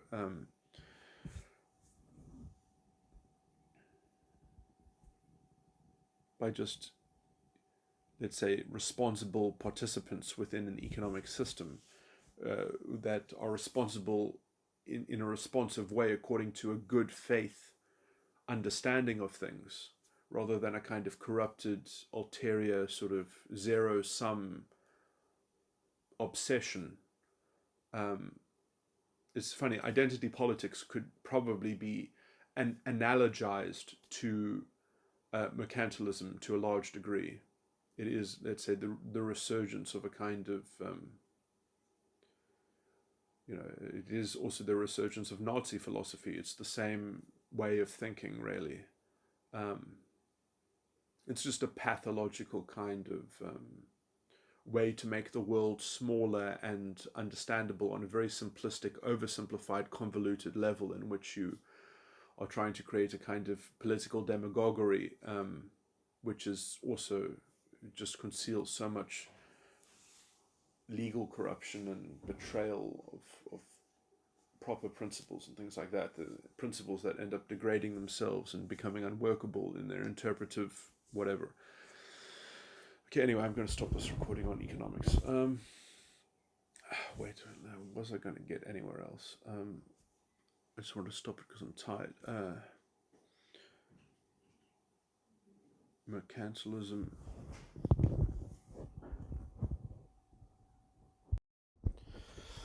Okay, let me get back to talking about economics. I feel like I need to clean up something in my first recording. You probably don't need such an artificial intervention. Capitalism is probably not at the stage at which it needs that kind of concerted conditioning to help it, let's say, create the pressure needed.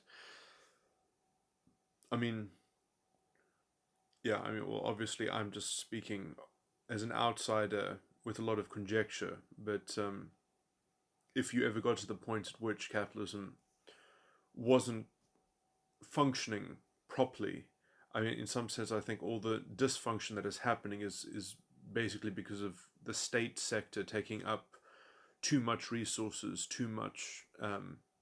is too much of a burden, and is essentially slowing down things to the point at which you don't get, people left alone to some degree would probably be able to optimize and enterprise and develop and find niches organically, and find ways of innovating and such. And the model that I proposed as a kind of outline, it might have some utility, but on some technical sense, it has a complete trade-off, because when your industry gets the day in the sun, essentially the only added benefit you get is the benefit of the intense focus and concentration that is put onto that industry to develop, in the hopes of essentially leveling it up in some way. And then when that, I mean, perhaps this works in 10-year cycles, when that revolves around, and then that industry essentially becomes vulnerable after being set up, then essentially it only has its efficiency to trade on. It can only essentially, because then the other market is able to set up its mirror industry and perhaps try to innovate and do things better, and because it is given perhaps some local advantage as well, perhaps some sort of tax break or something like that, it is allowed to essentially penetrate the other markets that are together in the system of trading places and doing the revolving door, as it were.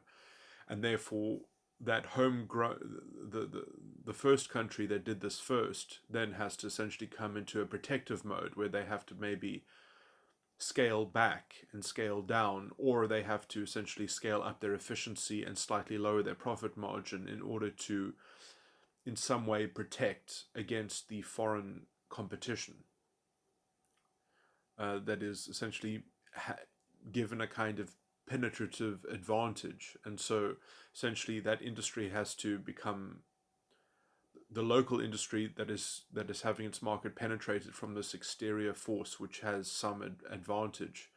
The local one is just having to kind of, it has to cut its profit margins in order to stay in the game or something like that, and maybe even shed some of its labor and scale back and become more conservative.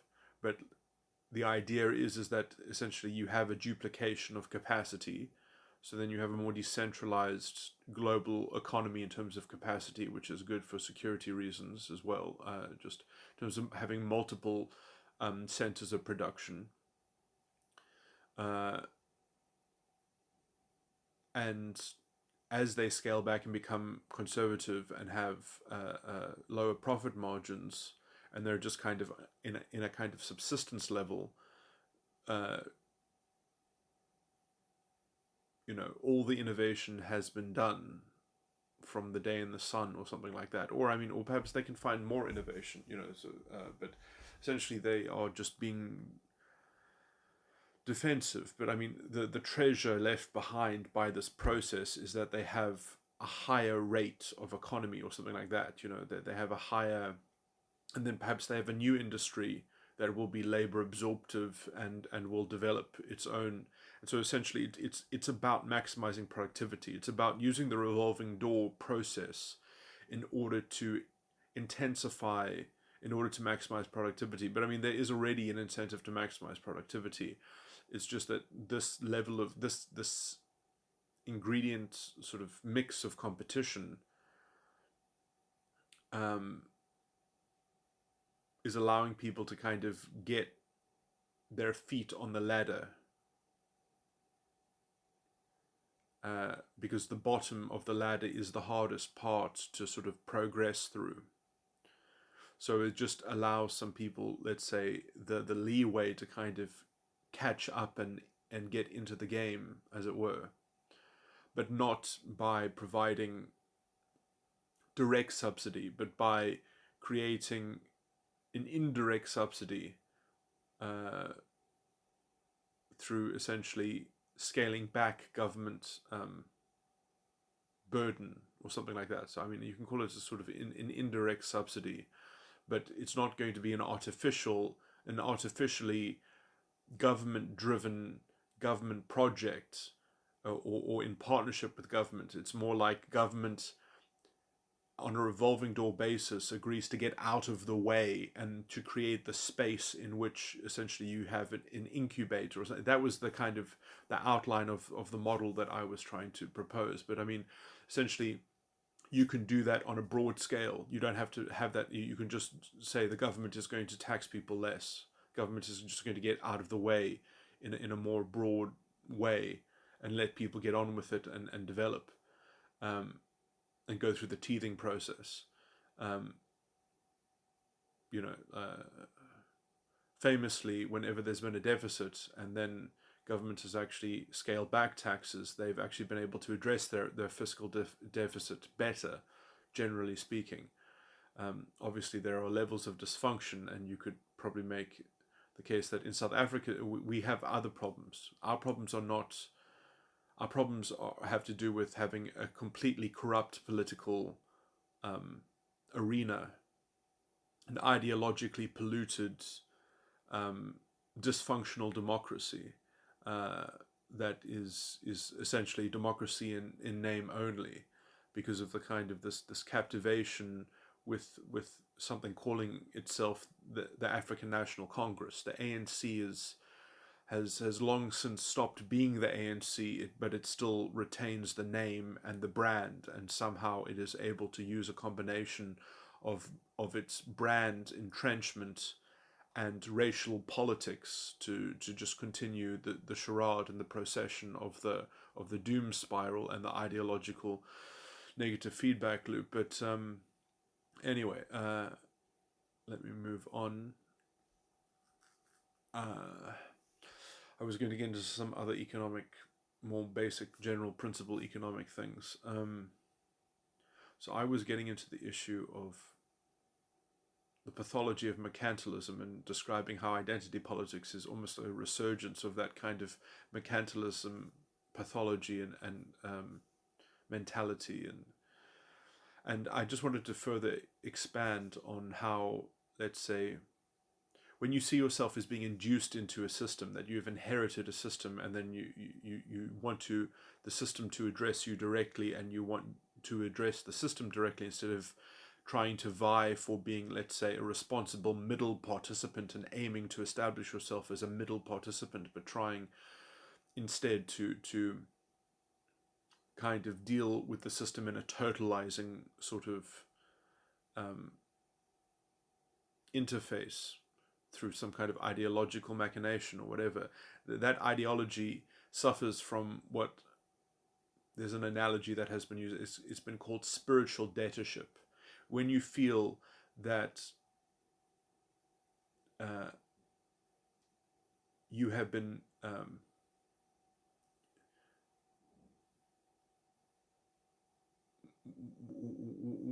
when you sort of metaphysically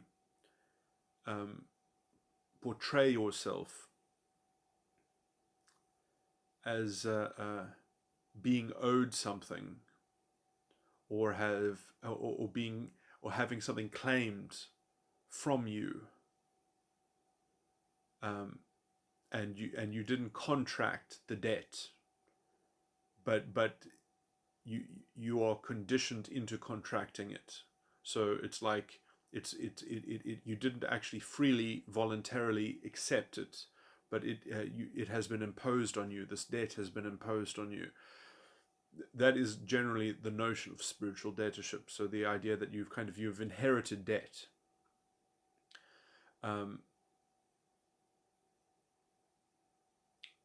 Actually, this perhaps is better actually described in the converse. Is that somebody else owes you something. The system owes you something from a kind of moral obligation.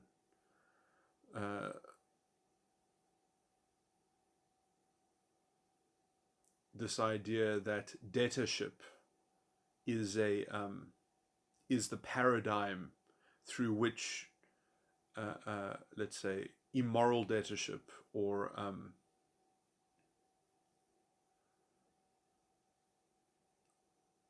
debtorship that the system is in relative to your morality or your moral framework. As soon as you have that kind of paradigm, the participatory mechanics become within the system, within the thing, that you take a total debtorship perspective upon or thereon, or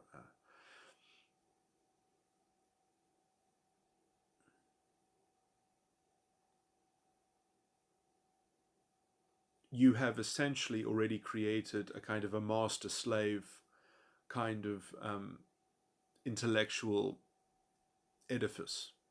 So, all the stuff that Nietzsche said about master-slave morality, that's kind of what spiritual dictatorship sort of pertains to, is that your spirit um, is participating only on the level to which it is describing mechanisms of debtorship. So your spirit, which is another way of saying your voluntary will, your ability to imagine and think freely and to act uh, with a good faith rather than a bad faith instead, is interfacing only through the mechanism of debtorship, and will only get involved if they can leverage the notion of debtorship and say, no, I'm reacting to an unfair debtorship that has been levied against me by the system, or the system is in debtorship to me because of my moral outlook upon it. And so both of these forms are used to circumvent, effectively circumvent any kind of participatory role or accountability or responsibility. It somewhat disperses accountability for participation into the ether, into the system itself. And so the debtorship makes you fundamentally enslaved to the overarching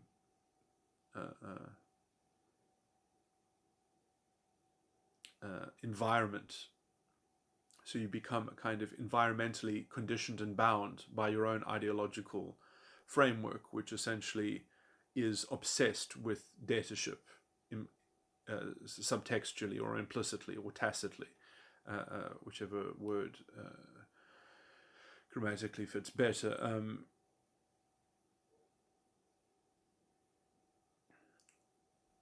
So this is the kind of the interface or the conduit that the individual has in their mentality, is essentially everything is happening through the conceptual mechanics that are inherent in the notion of, let's say, spiritual debtorship.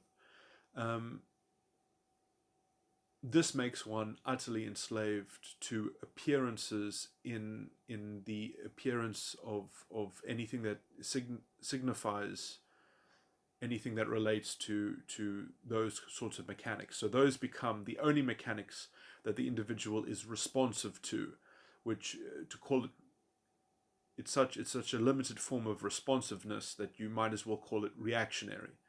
It is a fundamentally reactionary mode of contemplation, of consideration, of conceptualization. It's a mind forged manacle, essentially. And essentially, it becomes such an addictive and useful way of skating around accountability and participatory, competence, and developing anything according to your own accountability. Essentially, it's the panacea against the sentiment of bootstrapping. So it's this kind of this intellectual aversion to, you can almost there's so many of these cookie cutter arguments against supposedly the fallacy of bootstrap, you can't expect anyone to ever be able to, because they can speciously define one example of how someone wasn't able to bootstrap a situation for themselves, to pull themselves up by their own bootstraps. Suddenly there's no such thing as accountability. Everything is enslaved to the system. This is generally out of the very fudged and vague and stupid thinking of the kind of a very incomplete sort of argument, which is the fact that because one mechanism can be described according to some kind of rational reduction, somehow that gives a complete account of everything in life and the system at large. Which is an unfair kind of substitution, because essentially, let me just give an analogy in biology and chemistry. So, like, many people don't understand, let's say, the special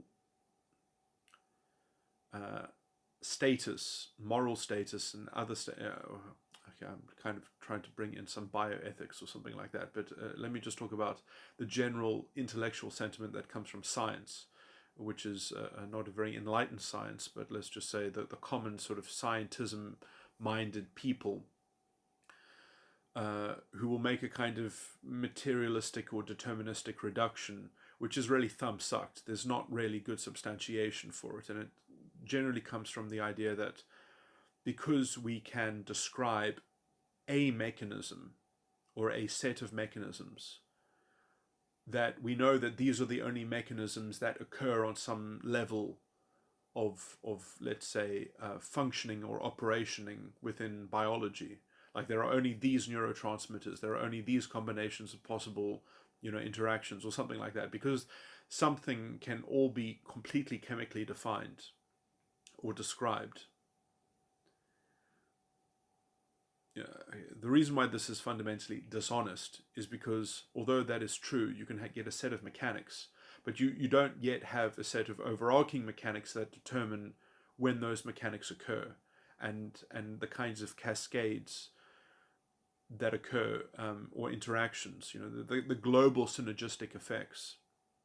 Okay, let me just make, this is a huge tangent, but let me just make a small example of this.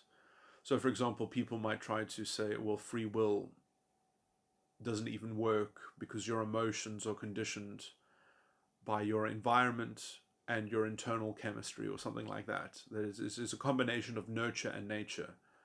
That your internal inculcation or development or manifestation of your biology, the expression of your biology and its processes, combined with external factors.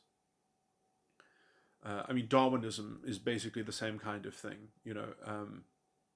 selective pressure and random mutation. Everything can be described as either a selective pressure or a random mutation.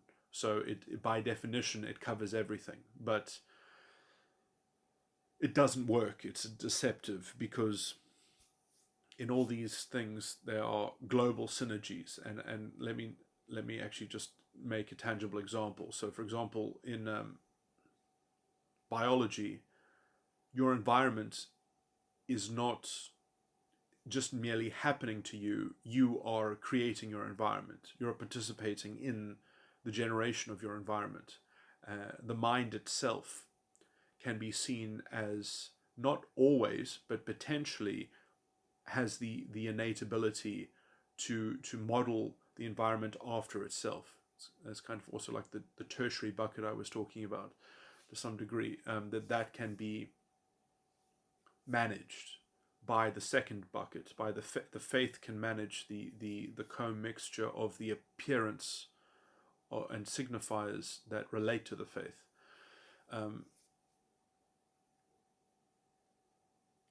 So there's a form of mental regulation which has the ability to command the environment completely. And then you can say, well, then that is just a manifestation of some internal process that is just part of its internal cascade or something like that. So,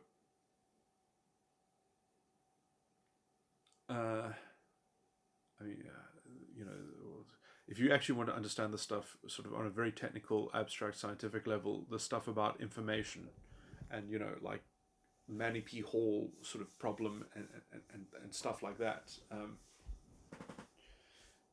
that's the kind of the magic of information, as it were. But okay, let me just root this into a tangible example.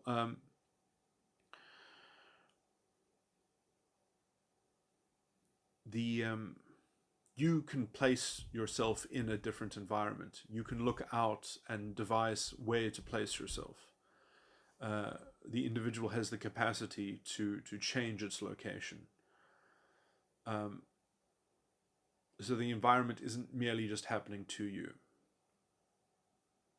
In the same way, Darwinism, the Darwinistic theory and model can also be completely sidelined, that essentially the ultimate selective pressure is the mental environment, is the mental construct that encapsulates the physical reality and the physical environment.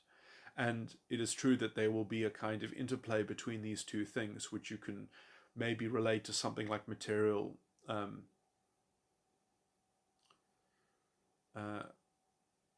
dialectical materialism, but uh, that itself is only visible if it's framed by the immaterial understanding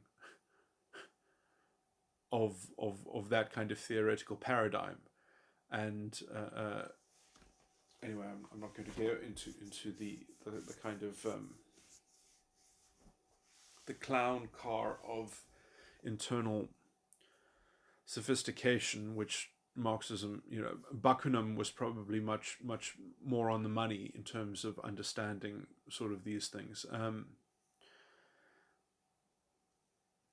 The actual I'm making tangents on tangents.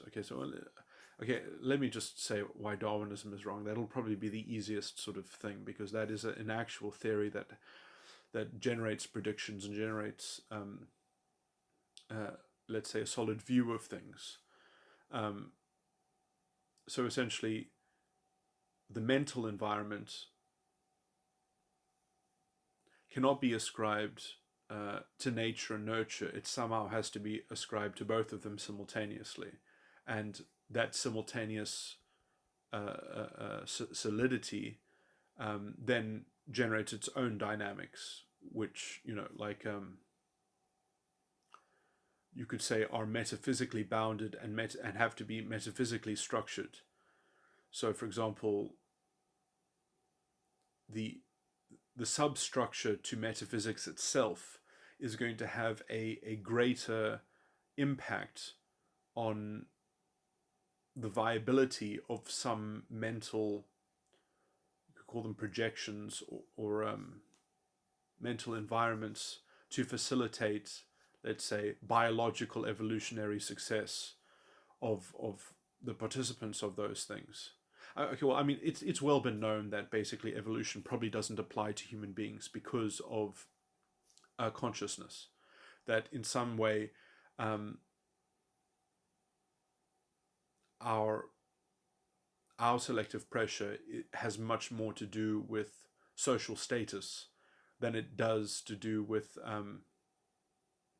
that. Or, for example, environmental fitness is more relatable to social status. For instance,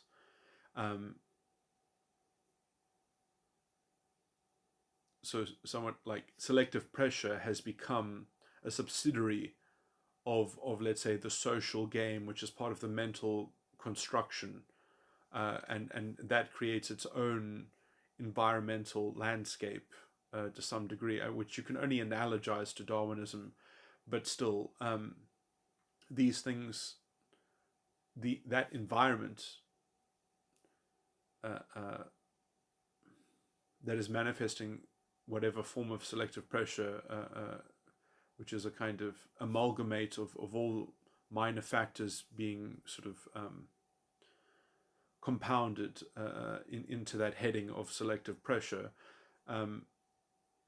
is far more complex and sophisticated, especially when you have a mind involved as let's say being the actual edifice of that,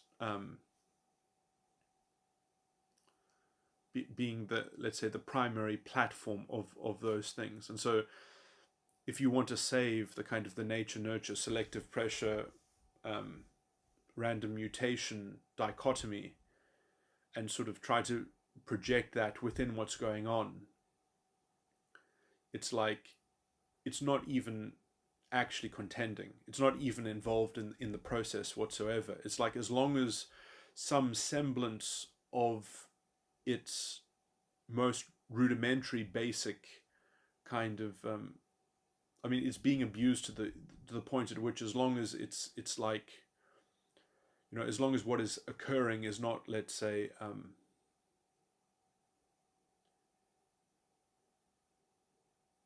creating the biological substrate of the individual mind, or that is attached to the individual mind to actually become infertile, as long as it doesn't sort of cross that line, the whole Darwinistic paradigm is just utterly irrelevant. You might as well not even track it. You have to sort of replace it with actually a model that can't even be a model that is not even worth describing, because it would have to be described in such an abstract way that would make it both commensurate with, let's say, material facts and material mechanics and sort of technical, practical things, and also abstract principles that are somewhat relatable to psychological modes of behavior and activity and engagement, and how those modes are self-identified within the mental constructs. So you've kind of got an array of things that you have to sort of,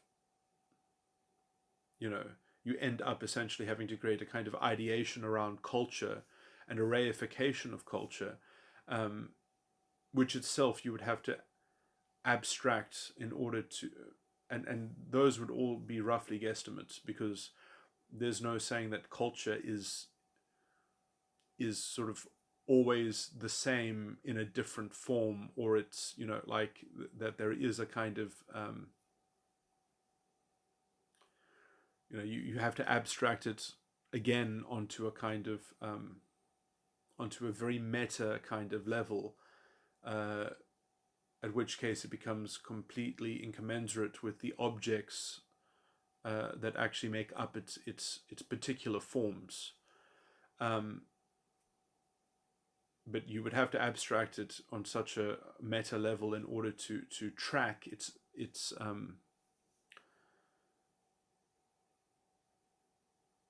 relatively unpredictable course of evolution. That you could say that the environment is evolving. It is perhaps more correct to say that the environment is evolving, that the environment is evolving instead of the actual participants to some degree.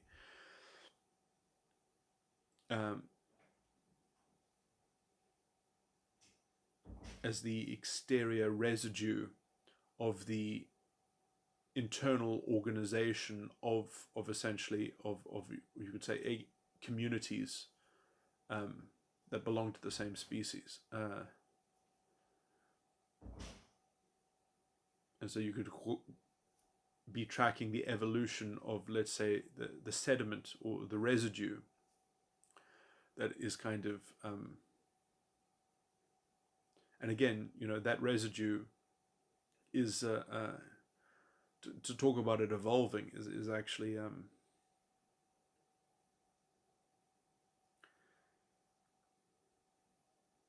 kind of unjustified anthropomorphization, because the problem is that it's more like this is a collection of unfinished business that hasn't been properly administered by the community or by the past members of the community. You end up having to conflate things that shouldn't be conflated, like individual participation, and you end up having to convolute that into a system in order just to track anything, and make the kind of the vaguely stupid claim that the environment is evolving. What does it mean for many different component extraneous parts to be seen as evolving, just so that one can imagine a profile of conditioning influence that it has on things that are around it, and that very paradigm itself is that kind of pathological obsession with the idea that no, it's about being responsible only as much as you are comprehensively reacting. And so, it's only within that kind of purport that reducing environmental pressures into, let's say, an evolving state. I guess that's not necessarily tied into the word evolving environment, but it is potentially a dangerous construct. It is potentially a dangerous concept, because if you're talking about that, you really are you're trying to narrate about something from where, like where are you talking about it? as if you're not already a participant, as if you are beyond it, looking down upon it from outside of it. And that disembodied self-abstraction is really the assumption of a kind of a God's eye point of view. It's fundamentally alien. It's fundamentally alien even to the intellect itself. It's a kind of it's a self-fulfilling, self-deluding sort of metaphysical conceit, which I believe is actually falling foul of many of the internal metaphysics that it is kind of taking for granted in its uncorrelated internally, or its untracked and unmonitored internal structuring of these issues. And why is it doing that? Just so that it can create essentially an object of idolatry. Anyway, this is what is effectively occurring when people are essentially inanely complaining about how people can never be expected to bootstrap. It's this idea that, we need an idolatry that's going to come in and save us from consciousness, from the internal mechanics of consciousness itself. Faith is not something that small people, the plebs, should be engaged in having to contend with and develop. It should be done for them, or something like that, based on some kind of collective universal sympathy, which is kind of in the image of the majesty of their intellectual idea of kind of superiority. That should be the central computer, the central brainiac of the entire civilization, so it's like their vestment of a kind of intellectual sympathy is at the same time a kind of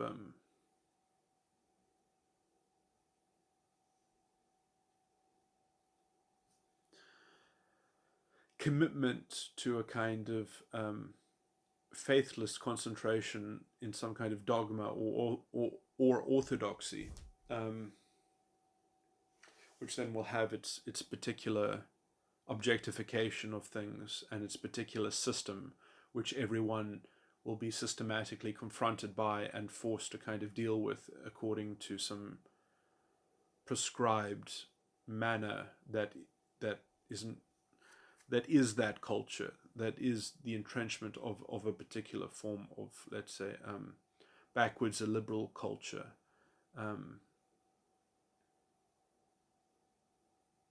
Anyway, I mean, these are this is just the natural manifestation of all forms of you could call it bad faith or whatever. Intellectual captivity, slave morality. This is all different versions of the same thing in different aspects.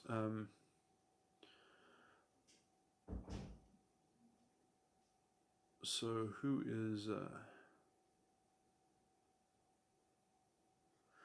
okay? Well, yeah. So I just wanted to talk about spiritual dataship as it relates to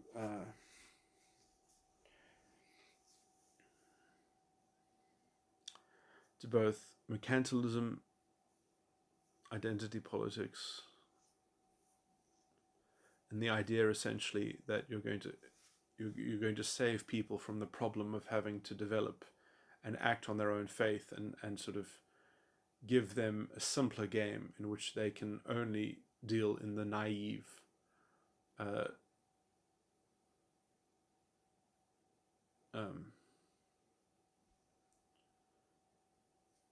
pricing sort of aspect instead of kind of the faith-based operation of the economy as well. That the idea that can sort of be done for everyone in the same way, or something like that, or it can be done in such a way so as to ameliorate the interests of special groups,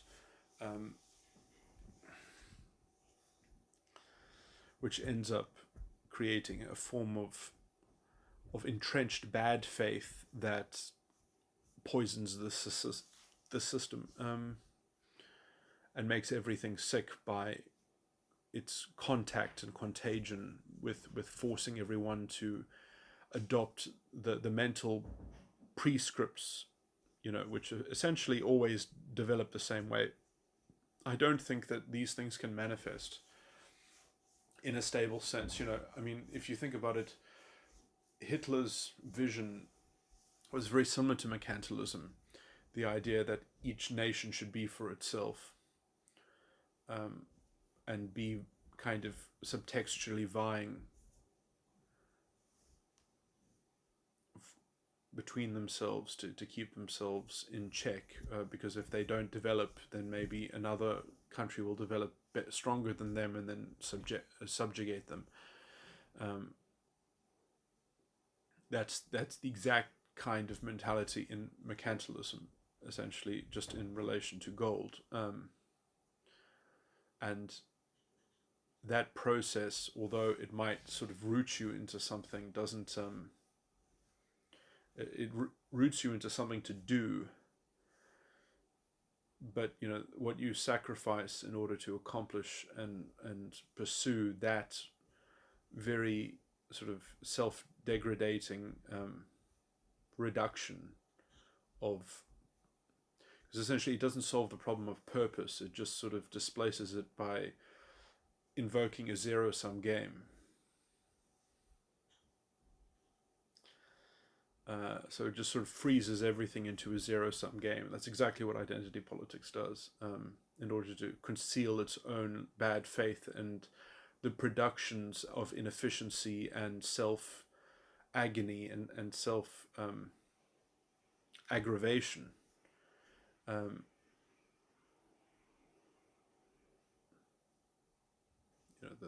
difference between, for example, the Spanish and the Dutch, who actually are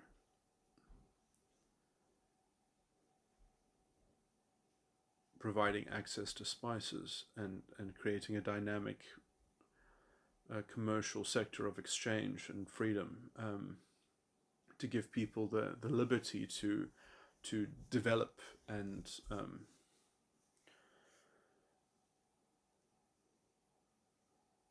the basic cost of business has gone up so high. You can't just sort of, everything has so many rates attached to it that just living requires a kind of constant stream of income, so much so that you can't even, you can't just be settled in a place and have the freedom to develop something that other people might want, because you just have to look for a job in the here and now. To some degree, there's so little free capacity in the system. Before, you never had to pay you didn't have to pay so exorbitantly for public services. The kind of the rent seeking that the government has against its own citizenry reduces the capacity, for people to invent enterprise and develop enterprise, because there's such an incessant need for payment. Property taxes, I think, is basically that sort of the antithesis of having a free society, where your government is just constantly trying to rent seek against you, which it requires because it's so indebted itself, because it has spent so irresponsibly, because that is how it politically keeps power, by pandering to people and promising to give them handouts, and it's like a self-fulfilling, deepening hole that it creates.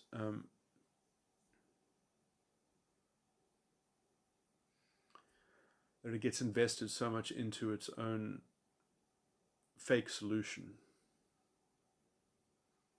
But I mean, well, in South Africa, it's not. I mean, that's like, let's say, the most basic form of the slow degradation and the slow poison. South Africa, it's far worse. I mean, it's conspicuous corruption. I mean, the problem is not even that form of degradation. The problem is just wholesale looting and theft, public theft by public officials, because the ideology itself of affirmative action in the form that it has taken which is an unconstitutional form, but which is in government legislation. Uh, the Promotion of Equality Act is probably one of the most unconstitutional things that have ever been done in the new South Africa. It's fundamentally poisonous, and it has made a form of affirmative action which is just corrosive and morally corrosive, and that moral corruption definitely facilitates just whole. Well, I mean, like, it actually demands a form of inefficiency, which has no end. You know, it's like the affirmative action means that people must receive things just based on their identity alone. And the more disruptive it is, like the more progressive it is according to itself, you know. So it fundamentally is fueled on essentially incentivizing people to make bad decisions, because the worse the decision is, the more progressive it is. You know, it's got that kind of perverse self-aggravating logic within itself. And so if you're going to really make bad decisions, well, then you might as well give the contract to someone who you know. If the whole thing is already set up to be corrupt, you might as well already, if the whole thing is already set up to be a waste of money to some degree because it doesn't actually sustainably develop anything, then you might as well give the contract to people who are politically connected. And so it's made to be married with cronyism. It's made to be married in the same way that the fascistic state was sort of married to the upper class, you know, because how everything worked on having to bribe an administrator to do something, because you needed a license for everything. You needed special permission for everything. And so that it was a whole secondary economy that you would actually hire a lawyer, and the fee of the lawyer would essentially be redirected towards the public administrator. And so there was a whole sort of secondary economy facilitating the, you can see the kind of,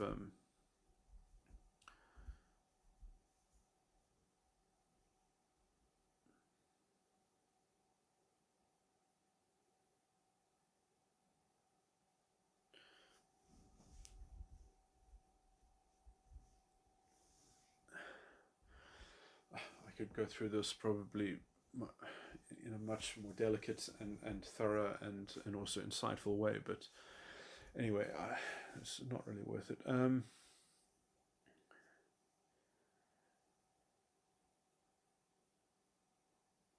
Yeah, so I just wanted to get into some of these sort of concepts because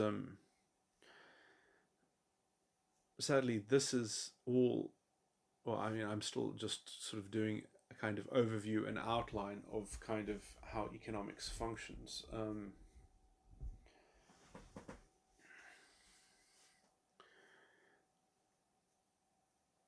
Okay, again, I've only been talking about the history. Okay, so let me now move on to, let's say, modern economics. So as soon as we stopped using real money, gold, as soon as we stopped using the kind of that people have to pay for their trade deficits with gold, then you actually end up with, it's perhaps not even that bad, but you end up with a whole huge plethora of competing values and interests, or not interests, but valuations, theories of valuation. So it's a multi-faith system. It was, well, economics was always a multi-faith system, but now once you remove the singular, let's say, stabilizing linchpin of gold as real money, you now are left with people trying to say, well, how much is this nominated currency worth relative to another nominated currency or another commodity? So all you have is different forms of investment. And there's no universal reconciliation mechanism like gold was. So in some sense, in terms of the three buckets, the simple naive um, bucket, which was essentially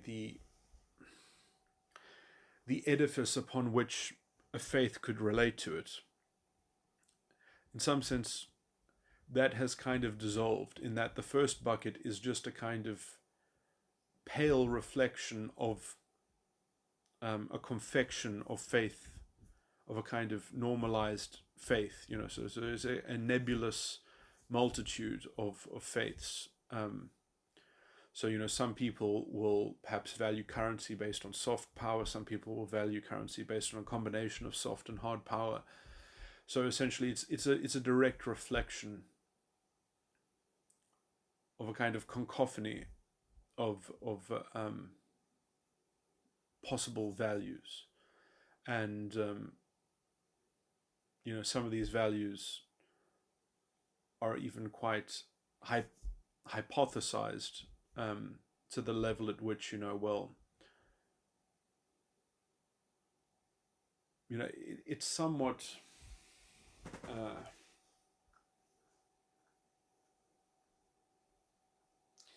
I think it does also probably create a tendency of creating roughly two classes of people, that they are those with those are in surplus and those who are in debt. Because if you're in debt, then you just have to kind of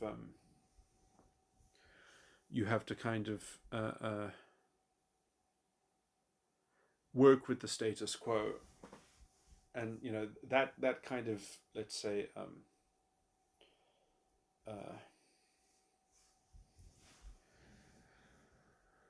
that narrative, and that let's say basic generalization, that very rough and basic generalization, is probably what is used to leverage the kind of slave morality ideologies. It's fodder. It's the perfect fuel to go into, and the slave morality ideologies of fascism, identity politics. I shouldn't say. I say fascism as a historical thing. I mean modern day identity politics in terms of social justice warriors. They are the proto-fascists of our era. They are the harbingers of this new mercantilism.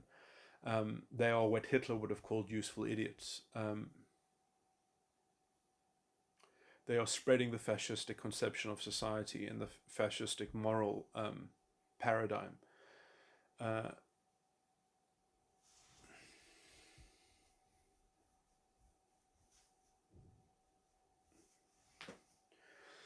And essentially, it all comes from essentially this basic reduction of, well, some people are in debt and some people have a surplus, and so those with the surplus are winning, and those who are in debt are losing, rather than seeing, let's say, having an independent, encapsulated, self-motivated sense of self-motivation and good faith that, oh, okay, well, actually I've taken on my debt actively because I have a plan, because I have a vision, I'm doing it for a reason. It's an intermediate step that I voluntarily take on, rather than, oh, well, I want what I want, and so I've gone into debt because I want what I want, and if things don't go my way, then the system has done me unfairly. If it didn't help me pay back my debt.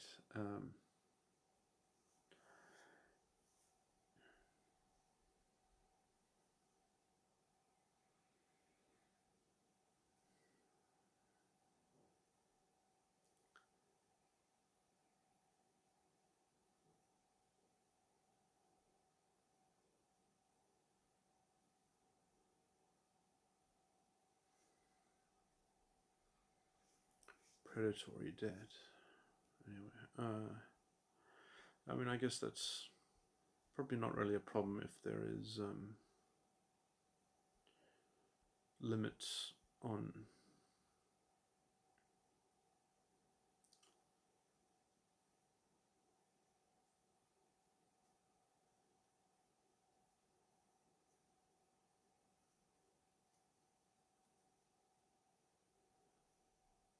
anyway. I guess okay. Now I'm just trying to give modern, let's say, yeah, okay, these are things I need to talk about them more delicately. So, the stereotypes, the very low resolution kind of caricatures of how you can sort of divide the system, I guess, are not even really worth considering. They only have currency because of, let's say, overarching ideological investments that people have in terms of a kind of idolatry, which they want to be the mouthpiece thereof, or something.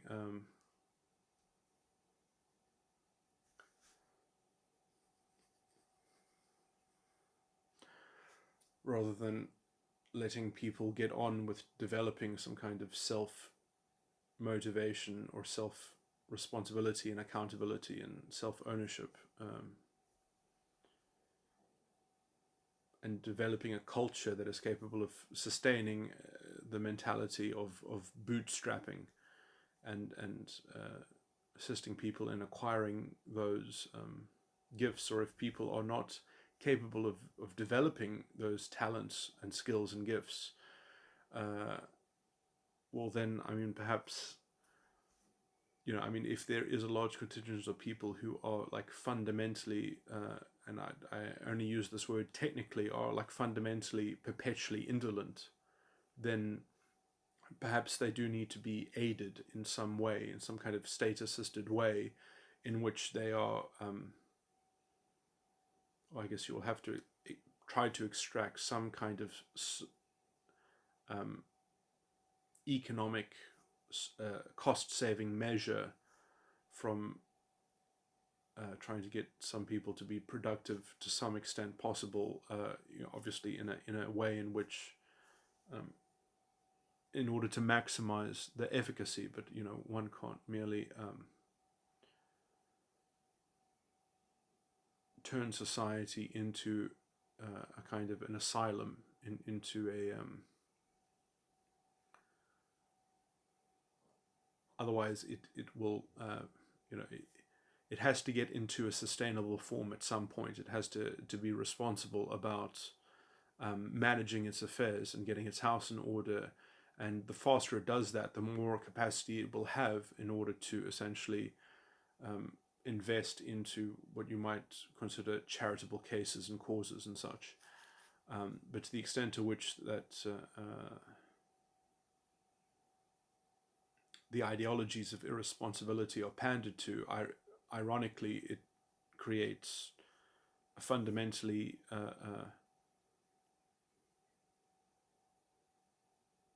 perverse incentive not to manage the problems correctly, because the ideology looks more greatly confirmed and verified by the persistence of certain levels of pestilence, rather than actually administering and responsibly managing, conditions that aren't going to be abated. If you're not going to take the lesser of two evils, then you might as well be perpetrating the greater of them.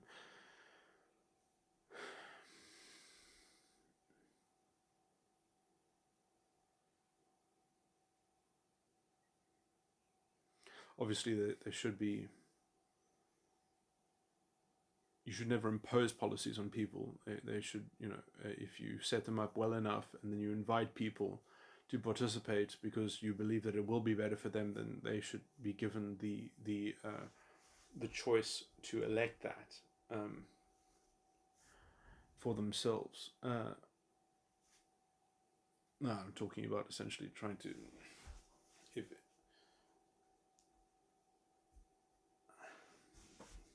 But I mean, I'm talking about a very minority part of the population, if anything. Most people are capable and competent um, of developing levels of self-sufficiency if we can essentially get the environment well enough, um, and no longer, okay, again, I keep on talking from a kind of South African perspective, which is almost in the most dire of circumstances because it is led by people who are fundamentally irresponsible and to essentially use race baiting as a way to circumvent any kind of self-analysis and introspection as to how they have caused all the modern ills, which they continually use a kind of racial politics to divert attention from.